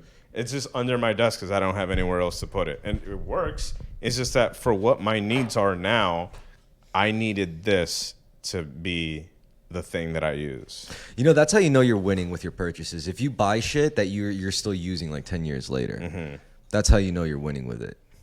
I do that with like most of my computers. I think what you really got to be careful with is like the Amazon quick fix buys. Oh, I don't do that. I know for sure that's not gonna help me out at any. I'm trying to think of some shitty stuff that I ended up getting. Laptops. I fucking hated every laptop purchase I ever had. I never once got a, actually no, that's not true. I have one good laptop and it's fucking ancient. It's a ThinkPad TI 85 or some shit. I don't fucking know. Jesus Christ, that sounds like a fucking calculator. It's awesome. It still works. And you know what I use it for? What? I just I have a rolling version of Kali Linux Wow. on a memory stick, and it's a tiny little fucking thumb drive, and I just plop that in. And it's my Kali machine, and you know it's like it's fine. It works. Mm-hmm.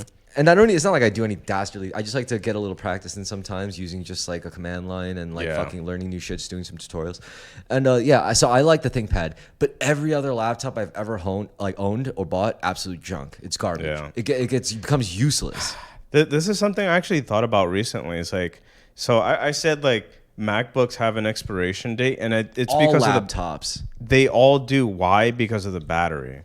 The battery is the number one thing. Like, yes, some laptops are, you know, a little modular. You can open it up and swap out the RAM. That's why I like ThinkPads. ThinkPads are very modular. You could do all that shit. And you're right. MacBooks suck dick because it's like the opposite. It's like it's like, well, okay, your battery's dead. Yeah, it's glued to everything else. Fuck you. You're not ever fixing this shit. Go buy a new one, retard. That's it. It's so fucked up. There's no way to, there's nothing you can do. I mean, if you were, I don't even know. Like the way they designed it, see, this is why I hate Apple. Yeah, I don't like that shit. I don't like that shit either. It's so terrible. It shows that you're just a scumbag. Like if you come up with that kind of design like idea, like you're a dickhead. Even the genius employees at the fucking Apple store don't know what the fuck you're talking about, and you show them the schematics of like the electrical engineering of like the fucking MacBook. Because okay, this is why this is not working, and they're like, okay, let me call my manager. This is why I'll pick Google over Apple every single day, every single time. I don't blame people. It's like MacBooks, fucking iPhones, they're just for retards that don't know how to fix anything. And it's like at this point, like let's admit it, Apple is like at one point it was this one titan who did like everything. Now it's going up against not just one entity. It's going up against Google. It's going up against Samsung. It's going up against fucking Sony. You know, it's going up against Microsoft. Like it's going up against literally the whole world while they're working together. There was a time where Apple had actual innovation, but that time has run out. Yep. That time has run out. Now they're relying on gimmicks to sell whatever fucking devices. And movie contracts. Yeah. How fucking sad is that? And it makes me sad. And you know what? You know when Apple really, really, really got killed? Wow. When the iPod became fucking useless. When the iPod became absolutely pointless. At that point, they were done, because like that was Steve Jobs' baby. That's what Steve Jobs like was actually brought to the table as a team leader. The product that he was leading was the fucking iPod, and it was absolutely genius. Yeah, I remember I had an iPod. It's like and it was have marketed. Music on the go, very easy to fucking function. You just hit play and turn it on, and you just charge it. Yeah. Sign me the fuck up. The marketing was so sick. I'm going to put 1,000 songs in your pocket. Mm-hmm. Fucking amazing. Perfect. Mm-hmm. Back in an era where you had to have CDs. CD players. I remember that shit. And then he said, this motherfucker went on stage and goes, I will put 1,000 songs in your pocket. You know, that didn't just change like the people's like ordinary user experience. That flipped the music industry on its head. It did. Think about guys back then who were like producing off of like 8 tracks and shit. They had like a device that could hold like everything. Mm-hmm. And it must have been crazy. It must have been a crazy fucking time. I know those fucking record labels then again, spinning on their heads. Then again, like music production also is ancient now too. Like you ever see like the very first version of like FL Studio? Oh yeah. Oh it's shit. It's so funny. Holy shit. Fucking the company that was before Avid when they made Pro Tools. It was, I forgot what it was called, but it was Digit Design, the company name. Steinberg, Cubase, that shit is fucking, oh my god, ancient, yeah. So it looked like a black and white screen on those old Macs. Like a Game Boy game. Yeah, it looked like a fucking Game Boy game, and I remember like them showing like a waveform. I was like, "What the fuck is this? Why is it in black and white? Like, how old is this shit?" What's funny is like, you know what? Original NPCs, like old school NPCs, they had screens. It was just this fucking like just one bar, like little calculator backlit screen. It's crazy how far technology has advanced in our lifetime, because you can say, okay, boomers are like, they didn't have shit, and like zoomers were born with shit, but we were born right in the middle where we saw that transition where we had like barely something to like having. Dudes did not imagine people just having 64 gigs of RAM in their fucking home computer. They were struggling with 256 kilobytes. Jeez. Kilobytes, not gigabytes, kilobytes. So it's like, it's weird how we were put into this position where we have so much access to so much power. On a statistical level, it's mind-blowing. But what's interesting is that now, like you said, retards are fucking noticing it on a practical level. They're seeing the quality of life differences that these numbers add up to. You know, like like what would they care if, like, you know, the kind of processing that your hardware can do. But if suddenly it gets transferred to like, wow, so you're telling me I could automate my toaster to like literally make me toast when, you know, just plop in bread at night and then wait till a certain time, you know, or I could just like talk into my phone and it'll turn on or off all the lights in my house, like that kind of shit. That's the kind of shit people notice. Whether it's like Alexa, give me a blowjob, you know, and that kind of shit. Yeah, it's a wild time to think about. And my favorite gags is like when they're playing Call of Duty, and they're like on Xbox, and like, oh, who's there? And he's like, Xbox, turn off. And then it plays, and then it's like, oh, they left the game. Oh wow, that's ridiculous! I can't believe they actually pulled that off. Yeah, it's pretty funny. Fucking the Connect, rest in peace. Shit's dumb. They tried, but it wasn't working out, bro. It just, nothing can beat a controller. The Xbox is honestly the stupidest fucking thing you could buy at this You point. are an idiot. Just get a game. Okay, so if you buy a console and it's an Xbox, that just tells me you're a fucking moron. You're too stupid to run a PC. You didn't get a PlayStation.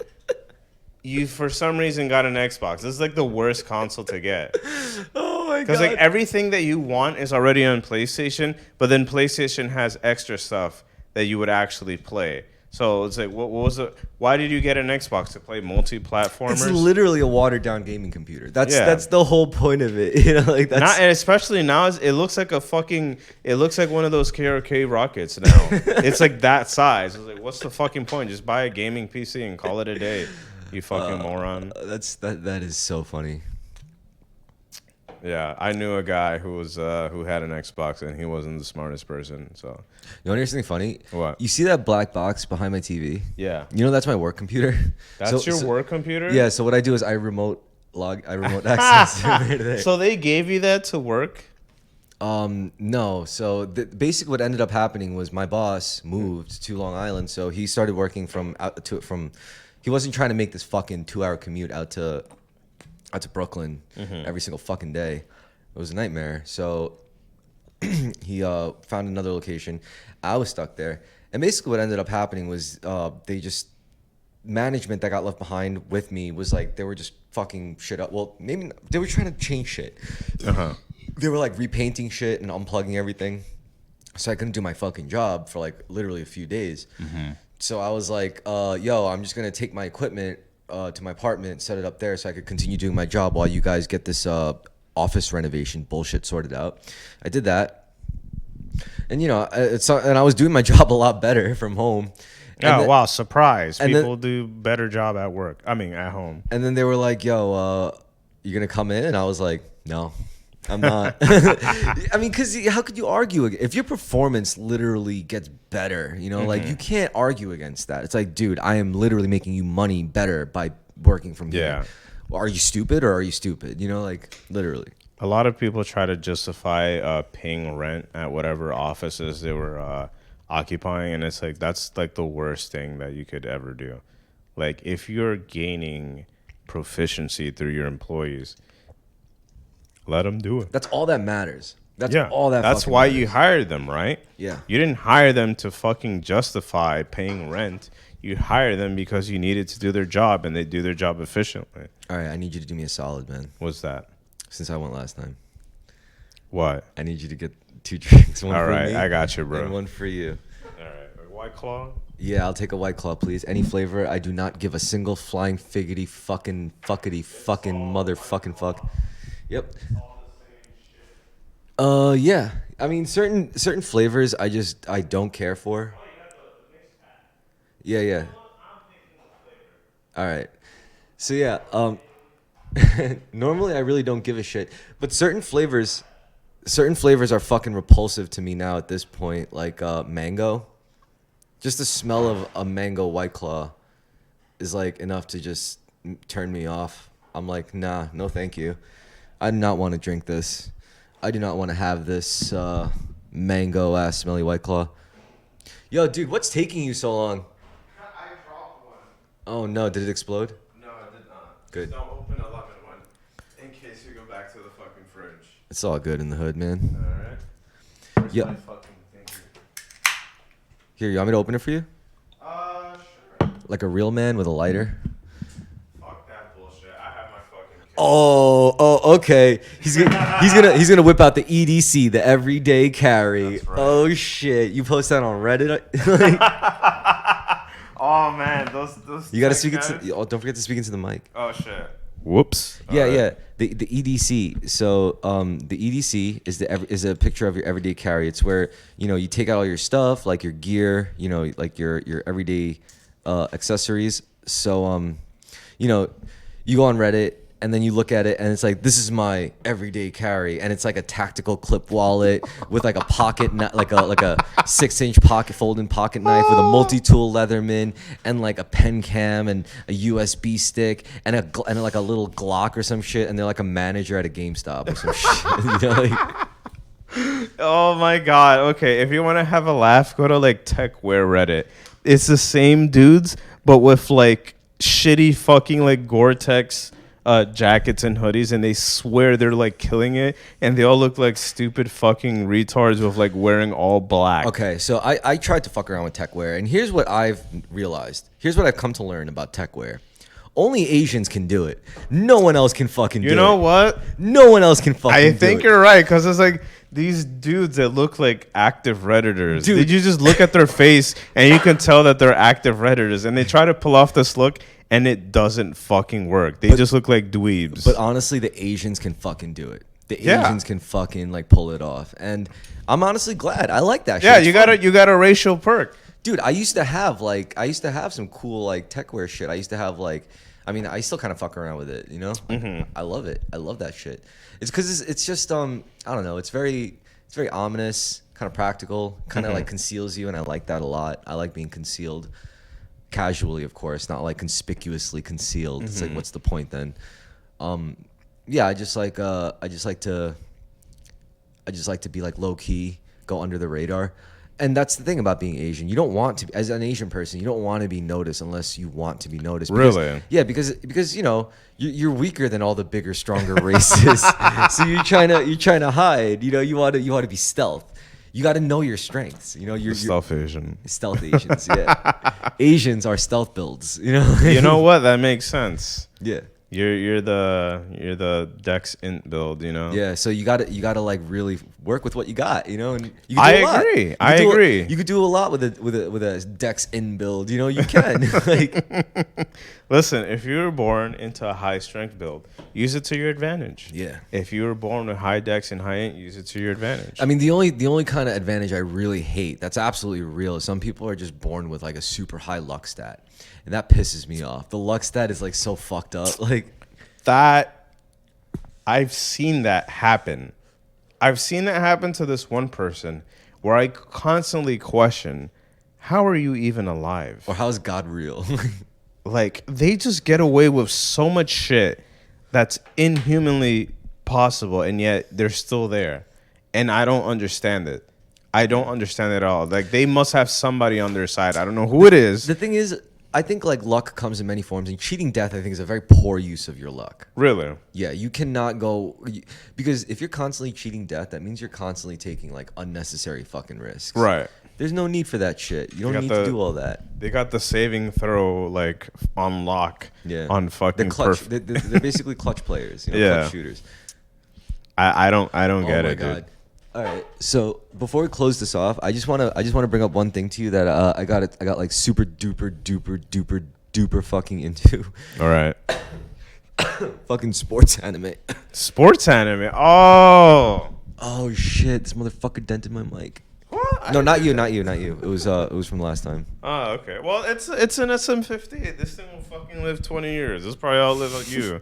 There's probably SM58s from like the fucking 50s and shit. Yeah. As a side note, I was when I bought the other the second SM58.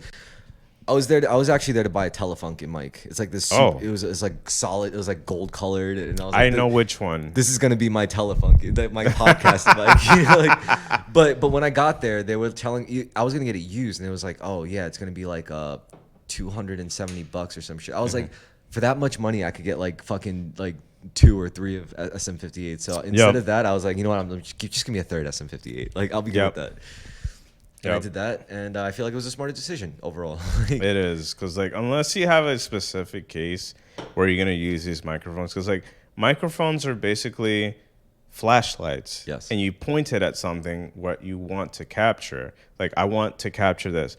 The only difference is with certain microphones, you can have a certain EQ built in. That's why people pay so many, thousands of dollars for a certain microphone. It's because they like the sound of that microphone, and they don't have to do any It's their work. instrument, yeah. It's their instrument, exactly. You get it. So once they buy that, okay, I have this for this function. It's like, okay, I use this for this a snare mic. I use this for a kick mic. I use this for a vocal mic. I use this for a guitar mic, and that's it. They already got the sound that they want to capture right off the bat. They don't have to do any fucking work for it. Yeah. And like, if you use it that way, you will get more mileage out of that mic. But if you're just using something for like a general purpose, get a fucking SM58. Just get an SM58. You don't need a fucking Telefunken mic. You don't need a condenser. You don't need a fucking Right.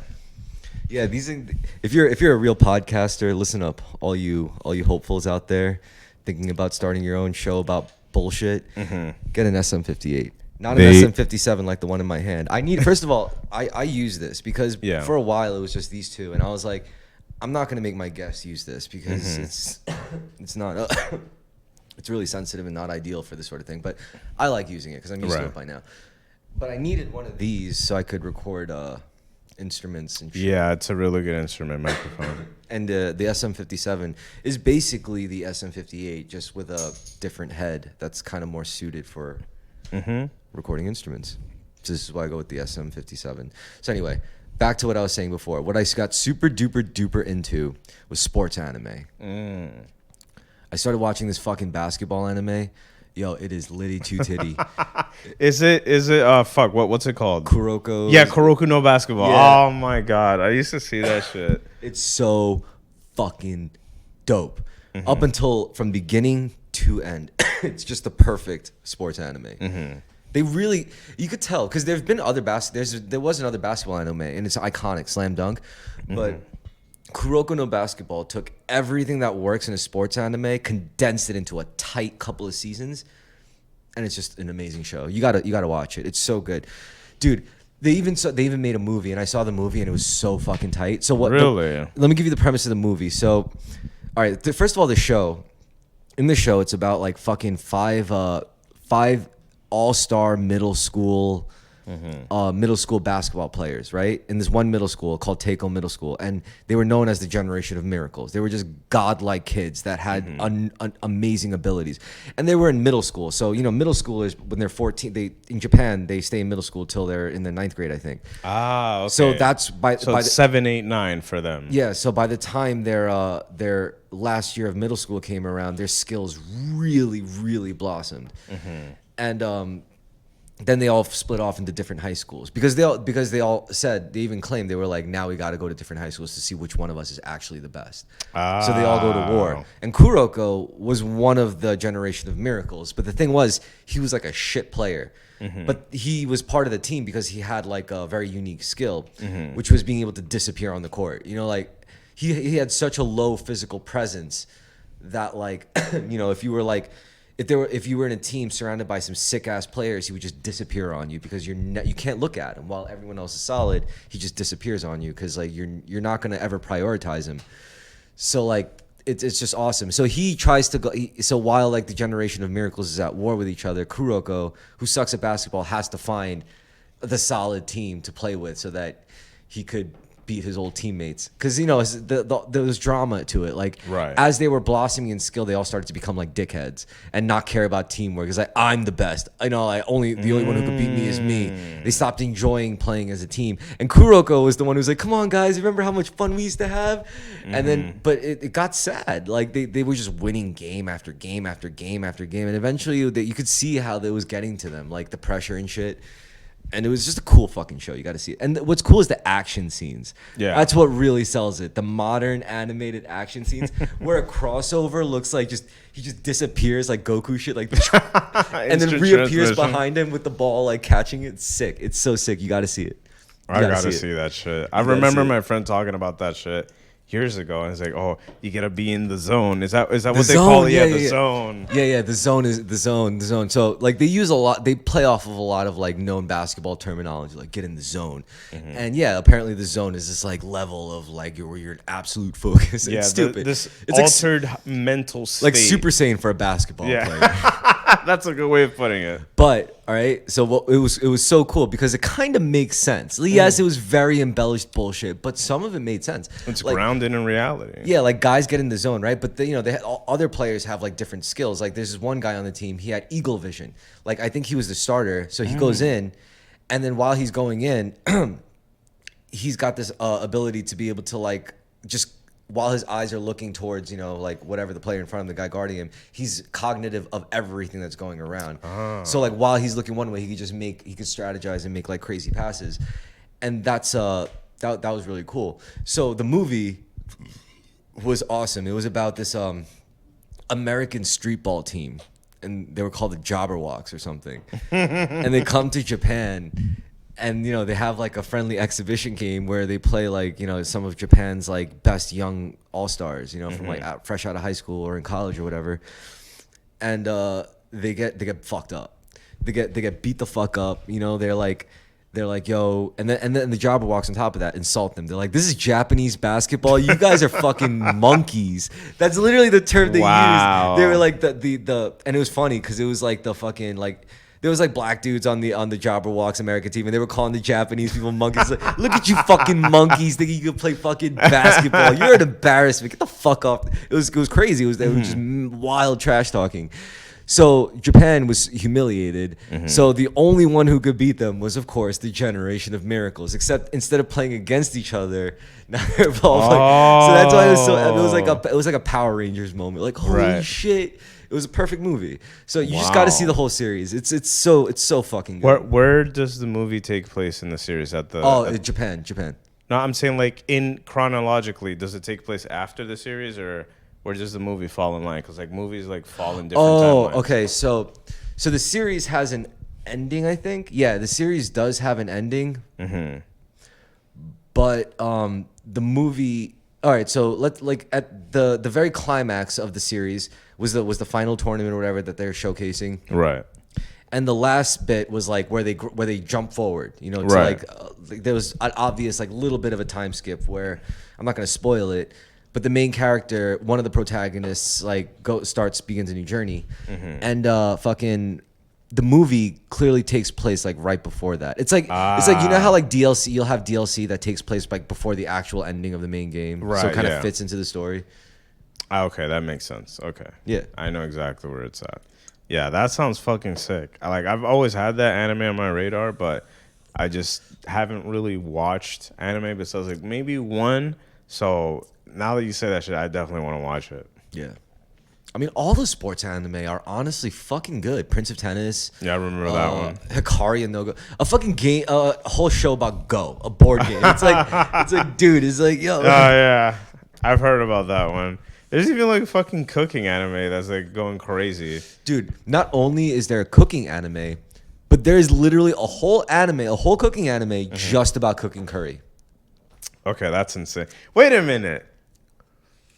Hold on. That's not Curry no Gatsu or some shit like that. It's probably called something. It's like that. It's like it's got the older cool guy who's kind of a loner and an eccentric, and then he comes in, saves the day. I have seen that. Cooking the best curry. You know what show is good that fits that archetype? You ever see GTO, Great Teacher Onizuka or whatever?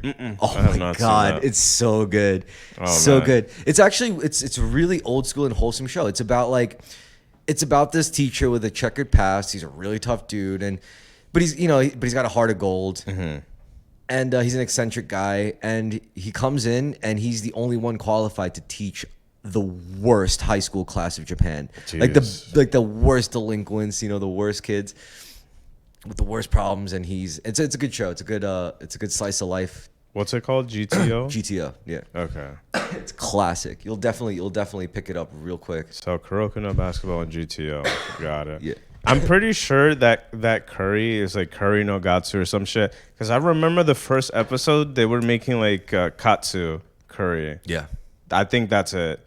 Honestly, I think Food Wars is superior. Food Wars that's the main one, yeah. Such a good show. I don't give a fuck how corny or cheesy or over the top it gets. It's amazing. Here's the thing. The only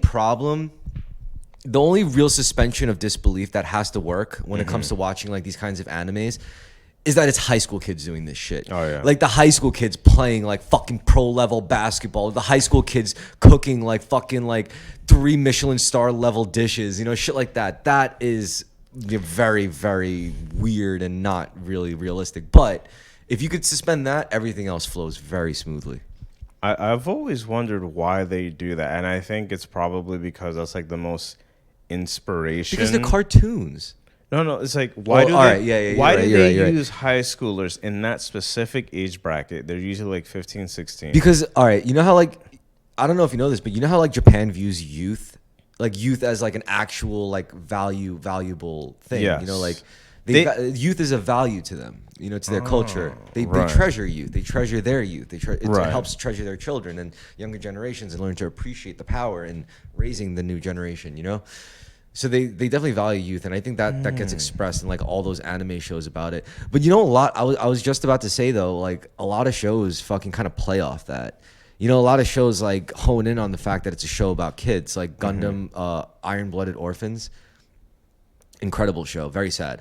So Iron-Blooded Orphans is about like basically children refugees labeled as like human debris.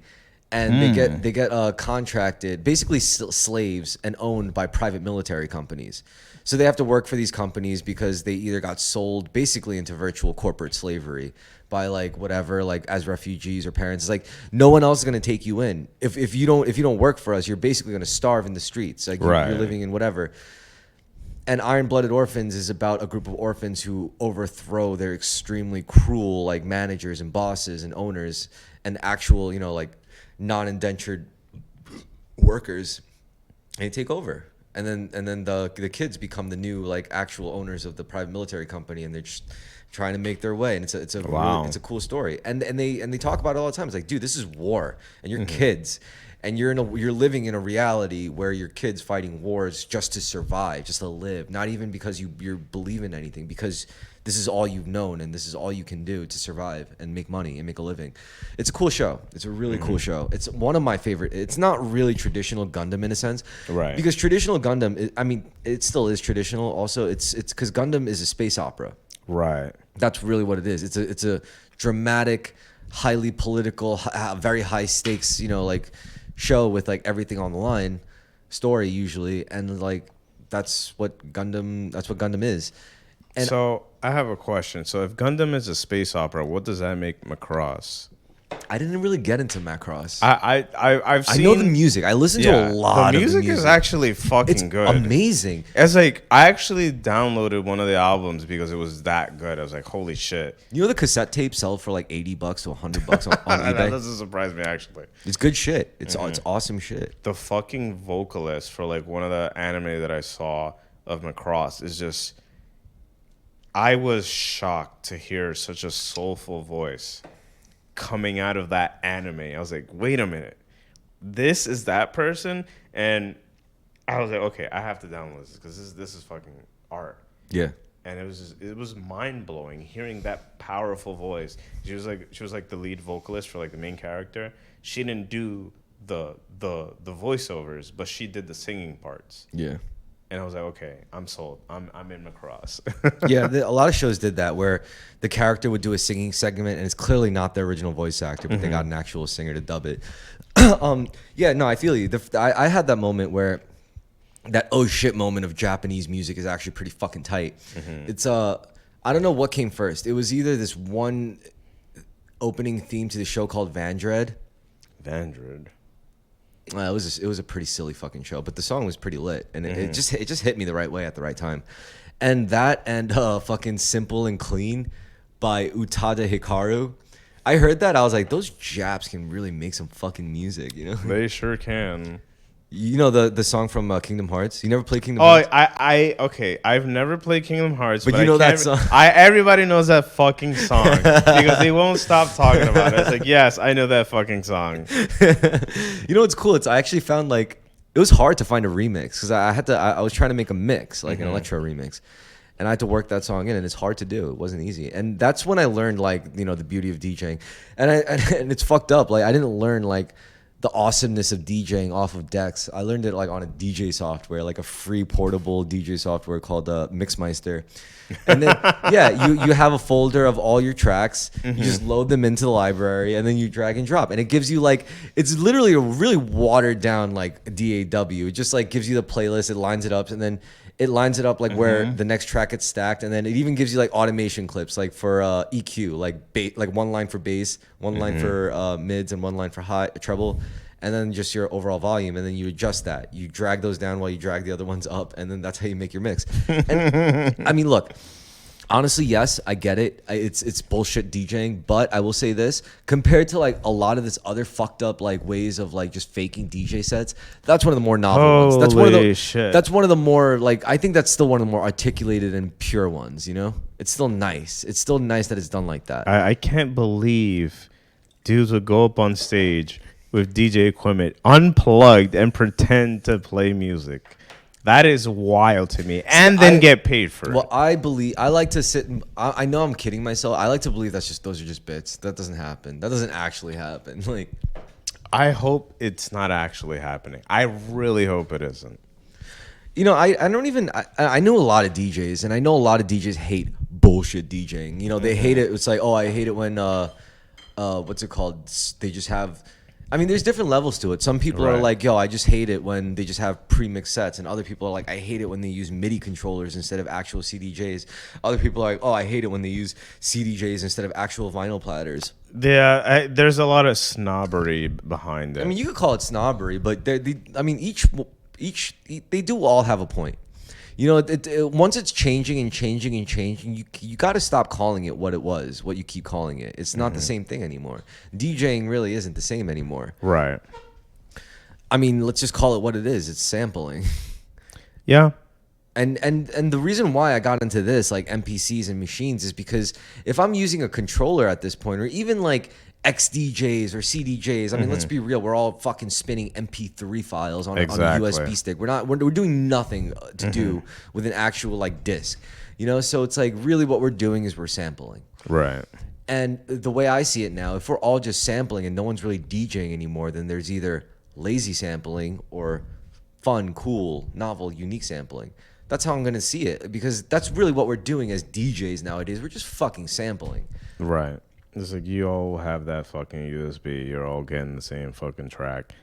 And you're all putting it to fucking track 1 or track 2 on on your controller, and then you're like manipulating it somehow, and that's You're it. EQing it. Yeah, that's you're EQing it live, and that's it. It's lazy. It's lazy fucking sampling. I mean, yeah, let's be real, because it was actual DJing when you had discs and whatever. And you know what? Maybe it was the best way to keep that consistent like sound train flowing from like song to song to song. Maybe at one point it was for a very brief moment. Yeah, we got rid of CDs. Yeah, we got rid of vinyl, but it's still the best way to just keep the party going. I don't think it's like that anymore. I think now it's like the technology is getting to a point where it's like it's kind of shameful to like lean on that, you know, that kind of the mentality now. Even though DJing will always have a special place in my heart. Right. If Same- it wasn't same for for me. if it wasn't for DJing, I would never understand the sounds. I would never fully understand what it was I was supposed to make. I would never understand like what these kind of like bass oscillations do to you when you hear it. Well, it's like, oh shit, that's why they do that. It's crazy. It makes you feel that. It's like not even emotional feelings. It's like someone's turning knobs inside of you. You know, like it's cool. So that's why I like DJing, and it'll always have a thing in my heart. But what I want to do is, I guess, something different. Like I'm tired of DJing and bedroom producing. I want to do something cooler, Right. newer. Let me ask you something. Was the first thing that got you into music, was it DJing? No.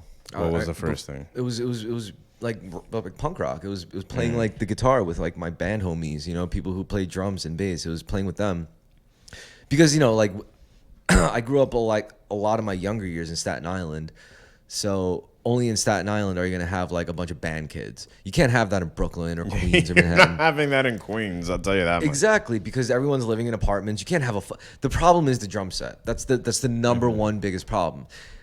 In Staten Island, you could have a drum set. Right, in a yeah. home, and then your friends could come or wherever the drum set is and start jamming. So that's why it's more of a thing here. That's why it's more of a culture here. And because I came from that, when I found DJing, yes, there was a whole level to it that might not even ever dream of reaching and all that stuff. But at the same time, what the difference in like skill, technical ability fundamentally was very, very, very different. Right. But so that I kind of consider DJing like it is what it is. So I want to like figure out like how do I combine this? Like how do I combine this? Like what both of these worlds that I know. And then I realized like DJing wasn't where it was at. That's when I got into production, and production was its whole thing. Because once I learned what DJs were doing, like just playing track after track after track after track, I was like, did you even make any of these? Obviously not. So that pissed me off, because I wasn't used to that. I came from a world where we wrote songs and we played those songs, together, and those were our songs that we wrote and made, and those are the only songs that we play because we wrote them. So DJs, once I learned, but then. So I was like this. I was like, all right, it's fine. It's cool that we're allowed to play other people's productions. That's awesome. That's what most of us do as DJs. We're glorified jukeboxes at that point. Yes. Then I started thinking, what happens if we start DJing our own tracks, like tracks that we make? It's almost like nobody wanted to talk about it, because I get it. Like DJing in itself is a lot of fucking work to master. Okay, it takes 5 minutes to learn and a lifetime to master. You might know the fundamentals, but it could still take you. It's still its own whole game to keep. There's so much you can do with DJing. So yes, production and DJing are separate. That is true, but I still think, as a DJ, you should strive to produce your own tracks. I don't think like that should ever not be a goal for you as a DJ. As a DJ who truly loves your craft, you can't not aspire to produce your own tracks. It's fucking dumb to not do that as a DJ. I mean, actually, you know what? Maybe that's harsh. Maybe if you just view DJing as a hobby, okay. But you can't call yourself seriously about it and expect never to want to make tracks, at least. If you can't, that's one I thing. would question that person. Like, is this it? Is this all you want to do? Do you ever, like, these tracks you're playing, don't you want to make a track? So you know exactly where what's what, and if you could just keep making tracks, and since you already know how to DJ, just keep DJing your own sets, and then you become like the real deal. And that's, to me, is the real deal. But even that, that gets annoying, because like that's what that was my goal for a long time. Like, just make tracks and DJ them and spin your own tracks. But like that gets so tiresome, because that alone, it's like an uphill battle, right? Because like nobody's going to be able to produce. Well, actually, maybe it just takes time. Maybe it just takes time. Maybe it does take time. Maybe I just need to take the time to actually build my own solid library, and then I could DJ using my own like pillars, and that's really all it is. But something about just the idea of like this tactile environment where, you know what, maybe I don't need to like try to create the next Mona Lisa or the next 50 Mona Lisas to play for an hour. Maybe I could just like have the fundamental elements of a song, load them up into sample pads, play them like as if they were instruments, maybe even get a second one and a second homie to even man the other one, and then we could have something like interesting going, you know, something different than just DJing, something different than just bedroom producing, something actually like playing music, you know? Right. I think that's what the real fundamental is. Just creating something out of nothing. Yeah, before their very eyes, before the crowd, like almost virtually unrehearsed. And that's what bands do. That's what it was to play, like play guitar for bass or drums for a band. Is you don't have like your shit perfected and recorded and mastered and mixed and then just launched. And the performance, obviously, that is in transition, going from song to song. But it's not like that, you know. Like with like bands, like every song they're playing. That's why they get the permission to take a break between songs. I was like, oh man, that took a lot. You know, like I played this 3 to 4 minute song perfectly for you. You know, like now give me a couple of seconds. Let me take a sip of my beer. Let me crack some jokes. Let me make some eye contact with some of the girls in the crowd. You know, like it's a sweet. Some of the groupies for the night that's coming home with me. It's a sweet gig. You know, maybe you know like whatever. And that's its own vibe, but DJing also is its own thing. To stand there for like literally, because like an hour and a half, possibly. A band set is like, I mean, unless you're like a superstar headliner, your set is probably going to be like 20 minutes, 30 minutes at max. Tops, yeah. But if you're a DJ, you're going up against like an hour set. Yeah, like, it's usually an hour at least. But that becomes really easy. The only thing you have to remember not do when you're DJing long sets is just don't drink too much.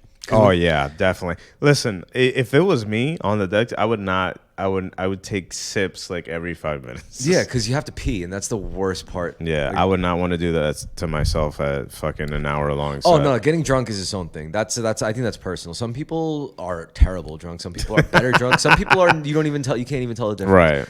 So that's a personal. But the thing that nobody can argue with is drinking makes you pee. Yeah. And when you're on that set and it's like 20 minutes in and suddenly you feel it and you're like, oh man, no. I don't want to be that person. Like, I'm going to loop into this 16 bars and I'll be right back. Oh God. No, so what you do for that is in your folder, you have like mini mixes. You have like 10-minute segments. That's what you play while you go smoke a cigarette or something. I've always thought about that. So, Yeah, all right, yeah. let me just play this one bar. I'm sorry, bar, not this one segment. Like keep the people entertained. Yeah, while I mix. go take a fucking piss. A mini mix is all you need. That's exactly right. See, that's one of the reasons why I like DJing. It's problem solving. You just come up with across problems. That's what music production is. Like that's something that you'll never understand as like a band person, like a person. Is the joy of like being a music producer, because when you're a music producer, you have the vision. Usually, you're the kind of music guy creator who already starts with like the complete picture in your head. Now it's like, how do I make this happen? Right. You know, whereas like the band people, it's like all I know is my guitar. Yeah. And I got this bassist here and this drummer, and let's see what we do together. But when you have like everything there as a producer, you have an idea and then you're trying to build up to that idea. So like that, in that sense, when you're on that kind of process, it's just problem solving. It's like it's all like the only things that's holding you back are the problems from getting your vision, like realized. So how do I get this drum sound into this microphone into my computer? That's why it's such an accessible thing, because when you recognize it as all problem solving, you realize all problems have a solution. And guess what? When it comes to music production, a lot of people are doing this shit. A lot of people are sharing a lot of information. So any problem you come across, chances are somebody's already figured out a solution. And that's what's great about it. That's my favorite part about this process. Is when I was playing guitar, it's like there's a very like, they both have a steep learning curve. It's just with like an instrument, it's very practice oriented. It's dedication and all that shit, which is nice. It's just when you're that dedicated, it burns you out to something. When you're that dedicated to something, it burns you out. But I will say this: when you reach a certain threshold of practice and comfort with your instrument, and then you explore other things like music production, sound engineering, sound design, and then you come back to your instrument, you come back as a completely different kind of like player, and that's like really fun in itself. Like Tom Morello was like that. The guitarist to Rage Against the Machines. He was like known as the guy. He wasn't like necessarily like a shredder or anything, but he's iconic as a guitarist because he invented sounds just with this guitar that no one ever thought of. Because aside from being a guitarist to a band, he was a sound engineer. Okay. So he knew how to fuck around, like in all those ways, and that's what he did. Right. And like imagine taking that kind of mentality where I'm just used to solving problems to what can I like with that huge skill set. You're like, what can I do to this guitar? And the guitar he would play, like a lot, like he was known for playing this like Frankenstein junk bin built guitar that he just built, which is awesome, fucking based. And yeah, he would be able to come up with all the crazy sounds for Rage Against the Machines. And Rage Against the Machines tracks are also considered some of the best produced tracks because they were produced by like a real sound engineer in the band, who knew what they were doing. Wow, that's impressive. Rage Against the Machines, right? Yeah, I know. Yeah, like Killing in the Name of. Yeah, killing, of course. Yeah. Killing in the name of. All right, so I think we're about ready to wrap it up and do some music if you're up for it. I'm down. All right. Good night, everybody. You gonna say good night? Good night.